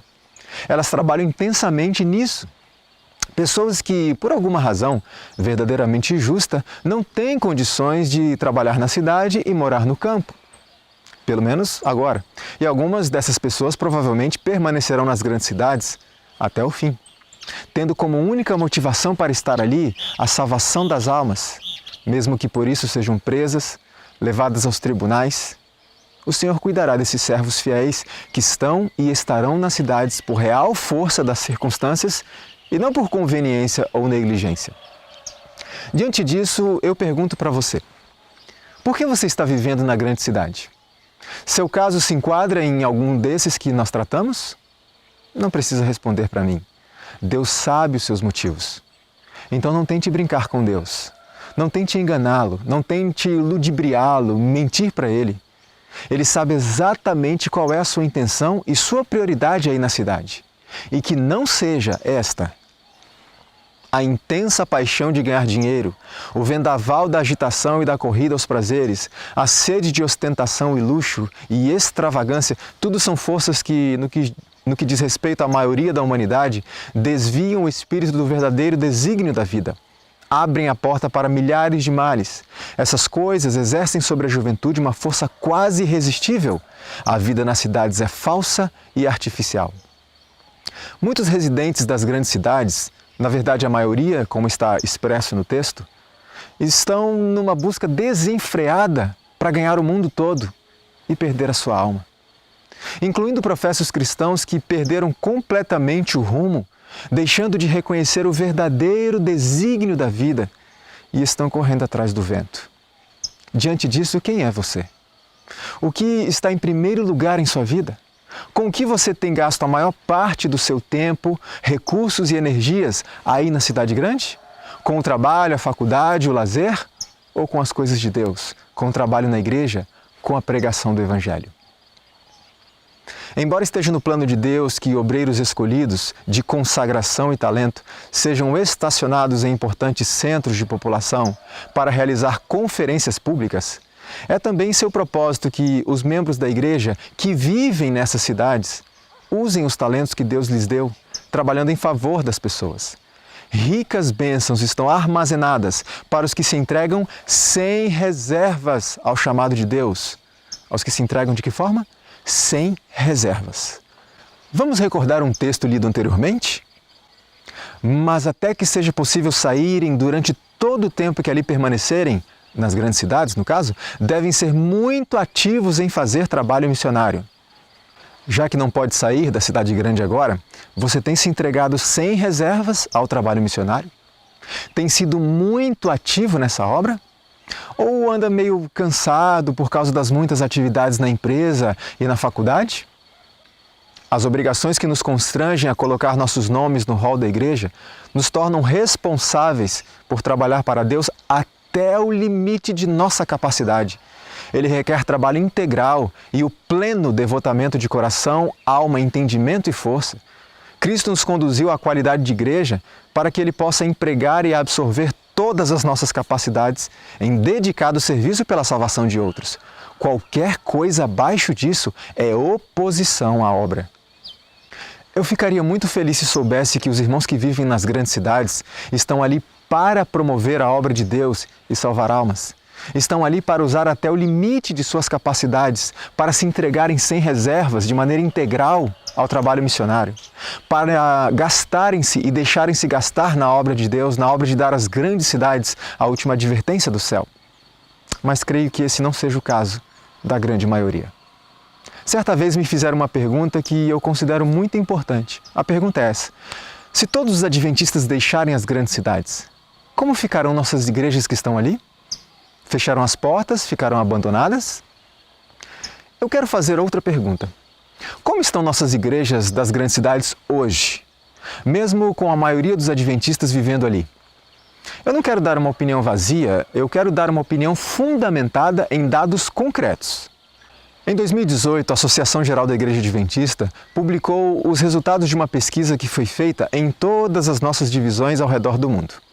No aspecto da frequência aos cultos da igreja, veja o que foi constatado. 42% dos adventistas vão à igreja uma vez por semana, provavelmente só no sábado. 18% nem vão toda semana. 11% vão uma vez por mês ou menos do que isso, ou nunca vão à igreja. Portanto, a pesquisa constatou que mais de 70% dos adventistas vão à igreja no máximo uma vez por semana. No máximo! Ou seja, mais de 70% dos adventistas do sétimo dia não frequentam a igreja. Por isso, diante da pergunta do que será das nossas igrejas, das grandes cidades, se todos os membros forem para o campo, proponho outra pergunta. O que tem sido das nossas igrejas hoje, mesmo com a maioria dos adventistas vivendo nas grandes cidades? Nem precisaríamos olhar para os dados dessa pesquisa. Basta ir à igreja em dias normais de culto, quando não há nenhum pregador, nenhum cantor famoso. É claro que existem exceções. É claro que existem exceções, irmãos. Por isso convido você, membro leigo, líder, pastor, a pensar na sua igreja. Na quarta-feira à noite os cultos estão cheios ou a maioria dos membros está muito ocupada ou muito cansada por causa da rotina diária da cidade? No domingo à noite sua igreja está cheia? Ou os membros estão ocupados demais com o lazer da cidade? No sábado de manhã, a igreja está cheia às 8h45? Ou muitos membros estão dormindo um pouquinho mais, pois estão muito cansados do trabalho semanal da cidade? No sábado, após o almoço, os membros de sua igreja estão alegremente reunidos para o trabalho missionário? Ou estão descansando de suas muitas atividades seculares da cidade durante a semana? Como eu posso dizer que me preocupo com o que será das nossas igrejas, se eu sequer frequento a igreja? Muitas de nossas igrejas das grandes cidades, irmãos, já estão abandonadas por seus próprios membros. Por isso pergunto, quão importante é a igreja para você? O que ela realmente representa? Um memorial de Deus para fazer a luz brilhar naquele bairro? Ou apenas um centro de convenções? Uma casa de eventos, para onde vamos apenas se tiver um programa legal? Quão preocupado você está com a sua igreja? Você então me perguntaria, Leandro, então você está dizendo que nós devemos fechar as igrejas, já que as coisas são assim? E irmos todos embora para o campo?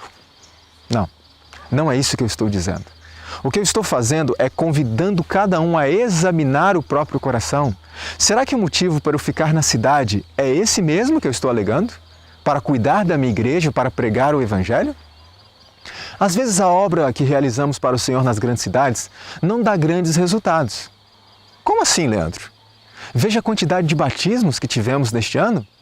Sim, muitos batismos. E onde estão muitas dessas pessoas batizadas hoje? Alguns iniciam reuniões de reavivamento, trazendo assim muitos conversos para a igreja. Passada, porém, a emoção, onde estão os convertidos? Existem razões por que a obra muitas vezes não dá tanto resultado quanto poderia. Veja, enquanto o mundo se acha cheio desses males, o Evangelho é tantas vezes apresentado de maneira tão indiferente que não produz senão uma fraca impressão na consciência ou vida das pessoas. Muitos não estão fazendo nada em prol da pregação do Evangelho. Outros fazem, mas de maneira indiferente, negligente, relaxada, ou de forma tão esporádica que causa pouco ou nenhum impacto. Outras vezes, em vez de pregarem a verdadeira doutrina do Evangelho, que convida pessoas ao arrependimento, a uma mudança de vida, em vez de pregar o Evangelho eterno, as 3 mensagens angélicas, em vez de pregarem a verdade presente, pregam uma mensagem tão superficial, tão pobre, tão semelhante à de qualquer outra denominação religiosa, um evangelho tão evangélico que não causa nenhuma grande impressão na mente dos que ouvem. Eu vou dar um exemplo muito triste. Você já ouviu falar de José Mojica Marins? Ele era mais conhecido como Zé do Caixão. Ele faleceu em fevereiro deste ano. No início do ano de 2017, circularam rumores de que ele teria se batizado na igreja adventista. Mas era apenas um boato, ou um mal-entendido. Porém, observe o que a revista Veja publicou depois de entrevistá-lo naquele período.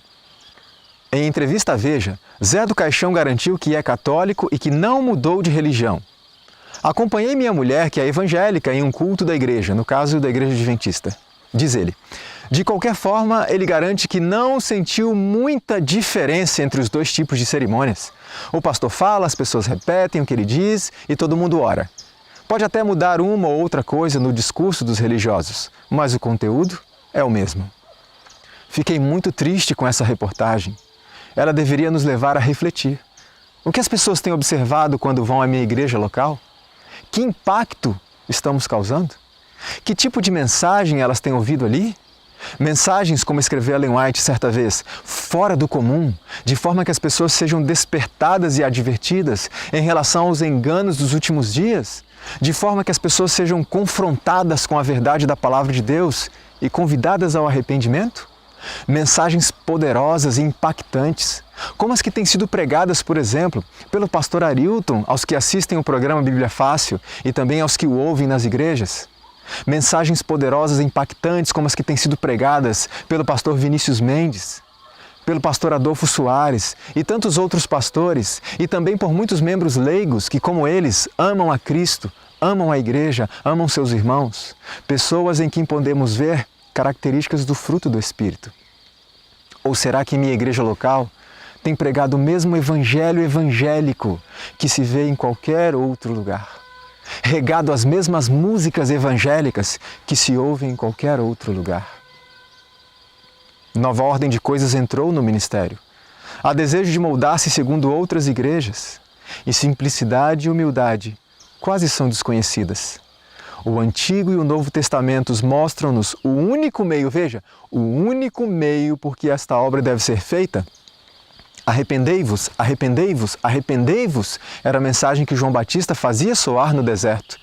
A mensagem de Cristo ao povo era: se vos não arrependerdes, todos de igual modo perecereis. E aos apóstolos foi ordenado pregar em toda parte, que os homens se arrependessem.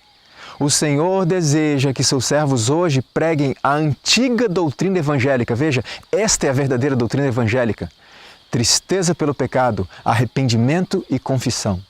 Precisamos sermões à moda antiga, costumes à antiga, pais e mães em Israel à antiga. Quando Ellen White cita costumes à moda antiga, me faz lembrar que também há casos em que, mesmo pregando o verdadeiro evangelho, podemos estar vivendo uma vida tão diferente daquilo que pregamos e tão semelhante à vida de qualquer outra pessoa do mundo, qualquer outra pessoa da cidade grande, que testemunho e impacto tornam-se nulos. O mundo necessita de evidências de sincero cristianismo. O veneno do pecado está agindo no coração da sociedade. Cidades e vilas estão mergulhadas em pecado e corrupção moral. O Evangelho da Verdade é posto sempre perante eles. Contudo, perecem porque o exemplo dos que deviam ser-lhes um cheiro de vida é um cheiro de morte. Que tipo de mensagem tenho pregado? Que tipo de mensagem tenho sido? Neste contexto de pregação do Evangelho ao mundo, há mais uma razão pela qual Deus deseja que seu povo saia das grandes cidades e mude para o campo. Ar puro, cultivar o próprio alimento, sossego, qualidade de vida, melhor comunhão com Deus, tudo isso faz parte do conjunto. Porém, há um ponto, mais uma razão, e esta raramente é citada. Uma razão totalmente evangelística para deixarmos as grandes cidades. Como assim? Observe. Por que ainda temos tantas cidades sem presença adventista no Brasil a essa altura dos acontecimentos? Simples, porque estamos aglomerados nos grandes centros. Portanto, uma das grandes razões por que Deus chama seu povo a deixar as grandes cidades é para espalhar o Evangelho. Veja o que Ellen White escreveu em 1911. Em centros como Washington, Mountain View e Nashville, não deveria haver um esforço para acrescentar novas responsabilidades e reunir mais famílias de cristãos. Mas nossos irmãos nesses lugares deviam antes planejar como sair e estabelecer centros de influência em locais em que existe a necessidade de trabalho a ser feito. O que estava acontecendo ali? Muitos adventistas aglomerados num só lugar, enquanto tantos outros lugares estavam sendo negligenciados. Os adventistas se aglomeravam e começavam a construir grandes e belíssimos prédios, grandes e belíssimas igrejas, enquanto havia ainda cidades sem ser trabalhadas, sem receber a mensagem de salvação. Seria um erro construir ou comprar grandes edifícios nas cidades. Os que parecem ver tão grandes vantagens em assim proceder estão sem entendimento. Há grande obra a realizar em proclamar a mensagem do Evangelho para este tempo nessas grandes cidades, mas foi um erro a construção de grandes prédios para alguma obra aparentemente maravilhosa. Nunca foi a vontade de Deus que seu povo se aglomerasse em grandes colônias, em grandes congregações, construísse imensos prédios, imensas igrejas. Esse problema aconteceu em Battle Creek, onde estava o famoso Tabernáculo Dime, com capacidade para mais de 3.000 pessoas. Ellen White advertiu. Recebi a ordem, observe, ela recebeu uma ordem direta de Deus. Recebi a ordem de erguer a voz em advertência e de conclamar nosso povo que se aglomere em Battle Creek para que saia e assuma a obra que lhe foi designada por Deus. Os investimentos cada vez maiores para construir e ampliar os edifícios que reúnem e mantêm juntas tantas pessoas em Battle Creek não estão de acordo com o plano de Deus, mas em direta oposição ao seu plano. Vejo muitos usarem os escritos de Ellen White, vejo muitos enfatizando o livro Ministério para Cidades, mas ignoram completamente as instruções contidas no próprio livro que enfatizam. Ignoram advertências tão sérias como esta.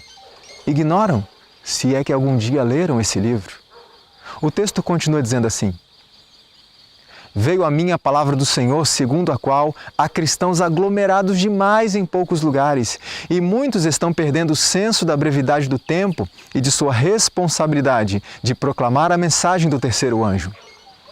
O Tabernáculo Dime foi destruído por um incêndio em 1922, forçando o povo a se espalhar conforme era a vontade de Deus. O povo está sendo animado a se centralizar em Battle Creek e dão o dízimo e exercem sua influência para a edificação de uma moderna Jerusalém que não é segundo a ordem de Deus. Nessa obra, outros lugares são despojados de facilidades que deviam ter. Aumentai, sim, ampliai, mas não num só lugar. Ide e estabeleceis centros de influência em lugares em que nada ou quase nada foi feito. Parti vossa massa consolidada, difundi os salvadores raios de luz e irradiai a luz pelos recantos obscurecidos da terra. É muito claro que nunca foi a vontade de Deus que seu povo se aglomerasse, querem imensas colônias residenciais, querem imensas igrejas. O resultado disso é que pessoas se tornam ociosas, encostam-se umas às outras, se tornam consumidoras de programas. Há lugares em nosso país, irmãos, em que podemos encontrar várias igrejas e milhares de adventistas num único bairro. A ordem de Deus é: espalhem-se. Os pretensos seguidores de Cristo estão em prova diante de todo o universo celeste, mas a sua frieza de zelo e fragilidade dos esforços no serviço de Deus os identifica com os infiéis. Se o que fazem fosse o melhor que poderiam haver feito, sobre eles não pairaria condenação. Mas se seu coração estivesse dedicado à obra, poderiam fazer muito mais. Junto ao nome de muitos será escrito nos livros do céu: não produtores, porém consumidores. A serva do Senhor está falando de pessoas que não ouvem as instruções de Deus. Essas grandes aglomerações de adventistas prejudicam a obra, pois deixam muitas pessoas indiferentes, negligentes, encostadas, preguiçosas na obra do Evangelho.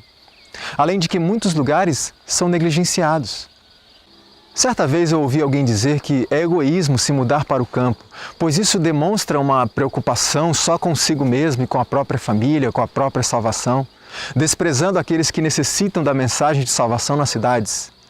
Porém, irmãos, na verdade, egoísmo é justamente permanecer aglomerado nos grandes centros, nas grandes cidades, nas grandes igrejas, se empanturrando de programas e mais programas, de eventos e mais eventos, enquanto há centenas de localidades afastadas, centenas de cidades menores, centenas de lugares onde existem pessoas que nunca tiveram um único contato com a mensagem adventista.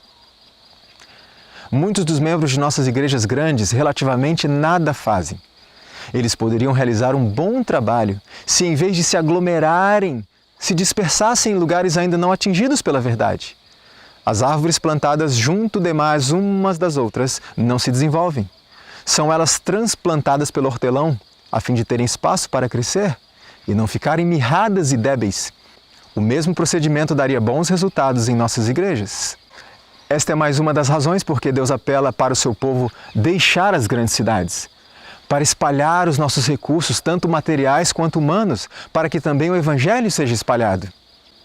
Penso em como os anjos devem se sentir, vendo o fim aproximar-se e os que professam ter o conhecimento de Deus e de Jesus Cristo, a quem Ele enviou, acotovelando-se, formando colônias e assistindo às reuniões e sentindo-se desanimados e insatisfeitos quando não há muita pregação para lhes beneficiar a alma e fortalecer a igreja, enquanto literalmente eles não estão fazendo nada.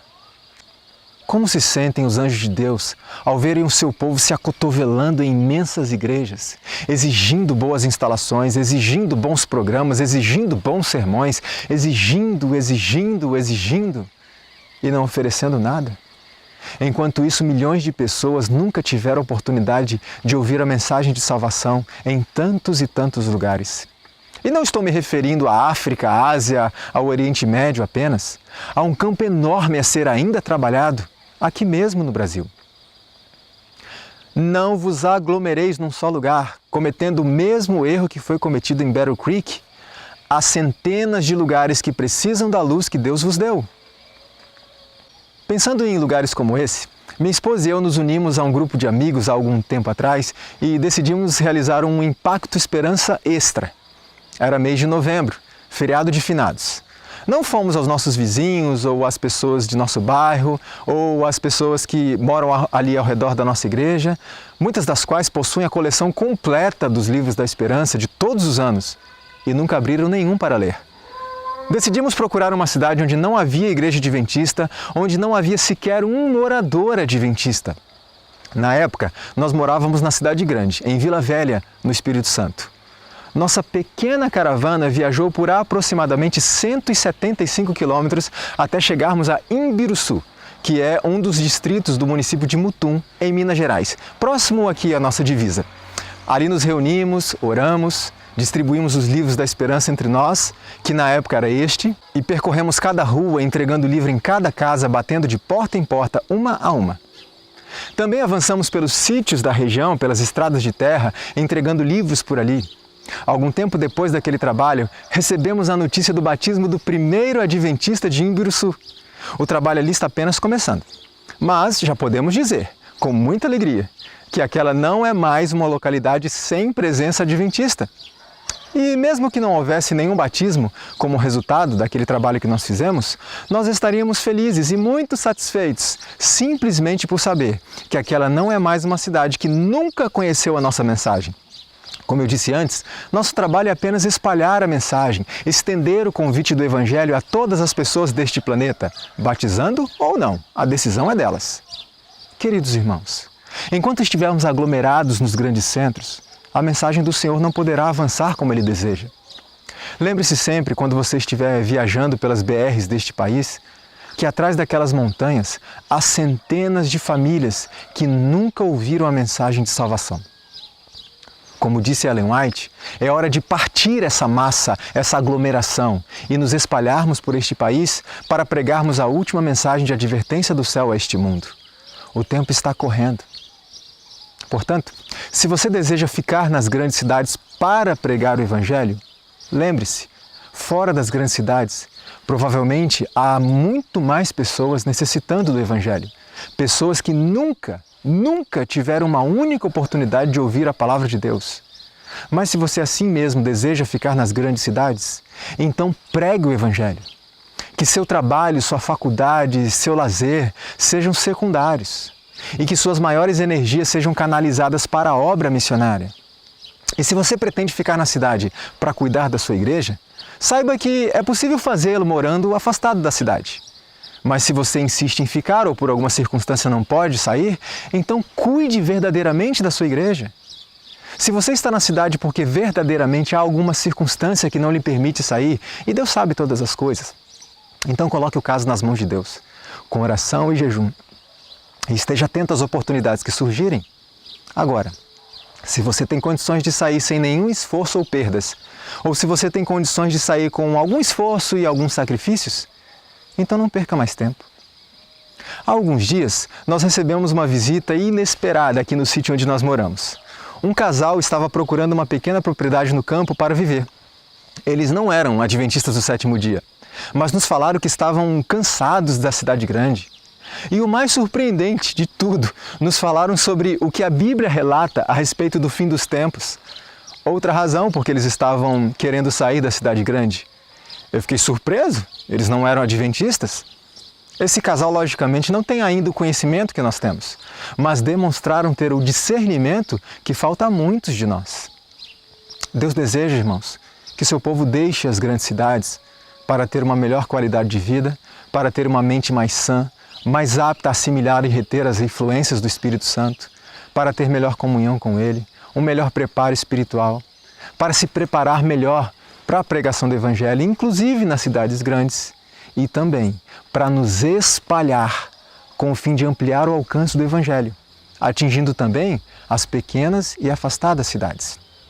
No fim, lembre-se sempre de uma coisa: não se deixe enganar, de Deus não se zomba, pois o que o homem semear, isso também colherá. O Senhor sabe todas as coisas, conhece todas as circunstâncias, inclusive a minha e a sua. Ele conhece a fundo as nossas intenções, motivações e prioridades. Não tente enganar a Deus. Eu gostaria agora, conforme prometido, de compartilhar com vocês um pouco de minha experiência pessoal. Muitas pessoas escrevem para a gente ou conversam conosco e nos perguntam como vocês fizeram para mudar para o campo. O que vocês fazem hoje? Como é que vocês sobrevivem hoje? Entre outras perguntas que nos fazem. Bom, eu nasci na cidade de Vitória, no estado do Espírito Santo. Cresci e fui criado na cidade de Vila Velha, que está separada de Vitória apenas por uma ponte. Em janeiro de 1999, eu tinha 17 anos na época, me despedi dos meus pais e fui para o NASP, Campus 1, lá na capital de São Paulo, onde fiz minhas 2 graduações. Em 2005, eu conheci aquela que se tornaria minha esposa. E no ano 2008, nós nos casamos na Igreja Adventista da Alvorada, que fica em frente ali ao NASP. Minha esposa e eu permanecemos em São Paulo até o ano 2012. Então, cansados da rotina enlouquecedora daquela cidade, decidimos nos mudar para Vila Velha no Espírito Santo, ou seja, eu voltei para minha terra. Meus pais cederam uma casa para nós que, depois de muitos anos alugada, estava agora vazia. Nós reformamos a casa e conseguimos comprar um carrinho para nós. Morávamos num bairro que muitos considerariam um lugar perfeito. Morávamos próximos de pontos de ônibus, vários supermercados, várias farmácias, posto de saúde, hospital, agências bancárias, restaurantes, praças, lojas de todos os tipos. Este parque com pista de atletismo e tudo ficava praticamente do lado de nossa casa. O maior shopping center do estado do Espírito Santo também era próximo, algumas vezes nós fomos a pé. Além de todas essas conveniências, tínhamos aquilo que muitas pessoas cobiçariam. Nossa casa ficava a 1000 metros desta praia. Era tudo o que poderíamos querer, depois de um período bem difícil em São Paulo. Alguns anos depois, compreendendo a vontade do Senhor e sentindo nossa necessidade de preparo espiritual, de consagração, de transformação pessoal, minha esposa e eu conversamos e decidimos planejar nossa mudança para o campo. Não tínhamos nenhum dinheiro para comprar alguma propriedade no campo, tudo que tínhamos era o nosso carrinho e o meu emprego. Não podíamos nos desfazer do nosso carro por causa do Ministério de Pregações. Mas e o emprego? Foi exatamente o que entregamos ao Senhor. Começamos então a orar e eu comecei a procurar alternativas de transferência do meu emprego, pelo menos para uma cidade menor. Depois de mais de um ano, irmãos, mais de um ano, orando, procurando, Deus abriu as portas de maneira surpreendente, isso é uma outra história. Consegui finalmente a transferência, não para uma cidade pequena, mas para a zona rural. Meu trabalho fica aqui, bem ao lado do sítio onde nós moramos hoje. Então, no final de 2017, finalmente nos mudamos para o campo. Não para esse sítio onde moramos neste momento, mas para um sítio cerca de 3 quilômetros, subindo naquela direção.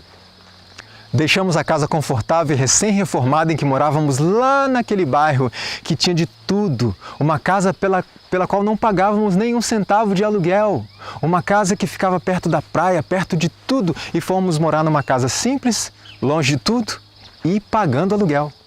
Como costumo dizer, não é possível ter tudo na vida. Se desejamos algo, necessariamente teremos que abrir mão de algo. Bem antes do esperado, os proprietários daquele outro sítio solicitaram que saíssemos. Foi uma surpresa, um susto na verdade. Estávamos ali há menos de um ano e teríamos que enfrentar outra mudança. Foi uma luta de meses, até conseguirmos finalmente encontrar outro sítio, que é esse que moramos hoje, onde também pagamos aluguel. E mais caro do que o aluguel daquele outro sítio. Também é uma casa muito simples, também é longe de tudo. O mercadinho mais próximo fica a 8 quilômetros daqui. E se eu quiser um mercado de porte maior, ou se eu precisar ir a uma agência bancária, aos Correios, ou até mesmo a um hospital, tudo isso fica a 25 quilômetros de distância. Como essa propriedade não nos pertence, mas é alugada, nós não podemos plantar aqui. Então, ainda não temos condições de cultivar nosso próprio alimento, à exceção de uma pequena horta que cultivamos aqui. Então, ainda não vivemos do campo. Continuamos sem recursos financeiros para comprarmos nossa própria terra. Mas nós fizemos o melhor que podíamos até esse momento. E estamos clamando ao Senhor para que nos abra outras portas. Por isso compreendemos as lutas de alguns de vocês. Mas já demos os passos que nos foram possíveis até aqui. E estamos em busca dos próximos. Há pouco mais de um ano, inclusive, eu tomei uma outra decisão. Dei um outro passo.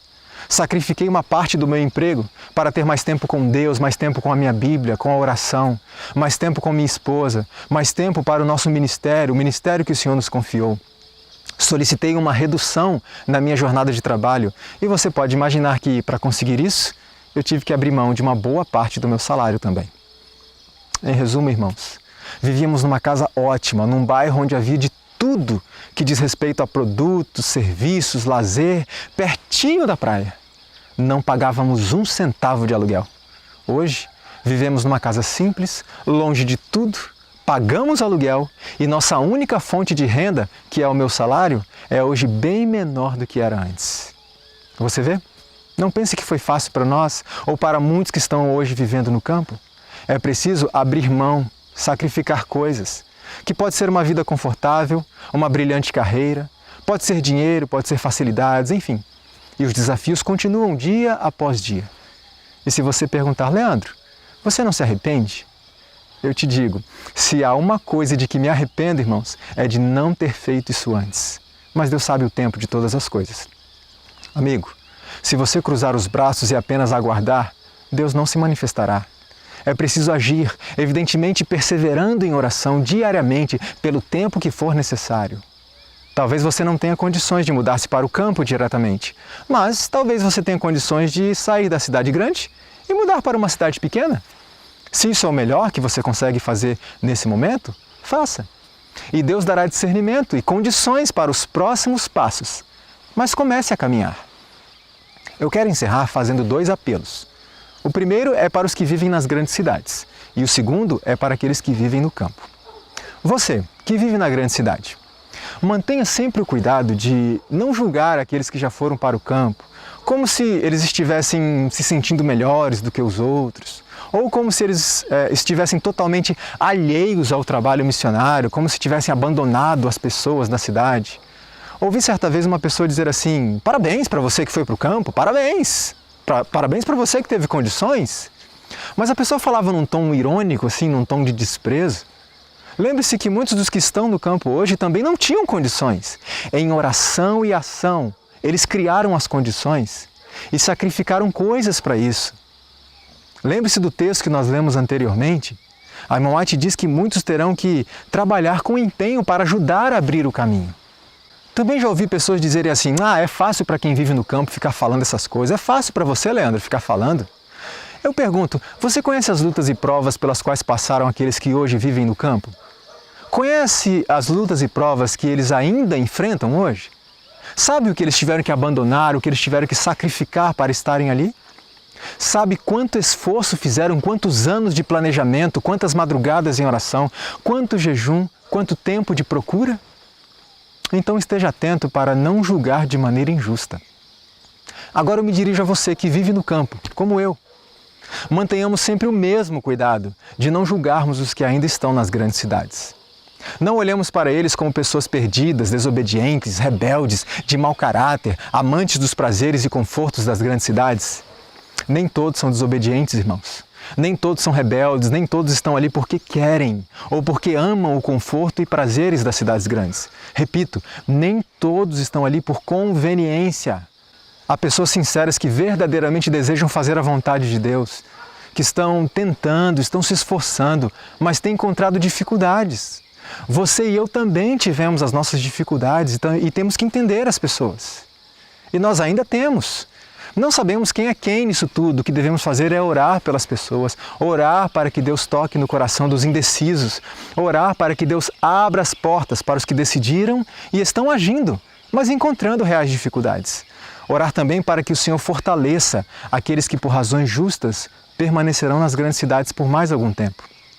E principalmente, orar por aqueles que por razões justas permanecerão nas cidades até o fim. E que ali serão duramente perseguidos, maltratados, presos, abandonados, a perecer numa cela, numa cadeia, abandonados por homens, não por Deus. Eu agradeço o tempo que você dedicou para assistir a este vídeo e espero que tenha sido proveitoso. Se desejar falar comigo, meu e-mail pessoal estará disponível ao final do vídeo. Que o Senhor dê discernimento a você que ainda não se decidiu, que o Senhor dê discernimento a você que já tomou a decisão e que está nesse processo de planejamento e que Ele abra as portas. Que o Senhor dê discernimento a você que tem sido procurado para dar conselhos aos outros e que a cada dia façamos a nossa parte para apressar aquele dia em que veremos o Salvador nas nuvens do céu. Que o Senhor te abençoe. Amém.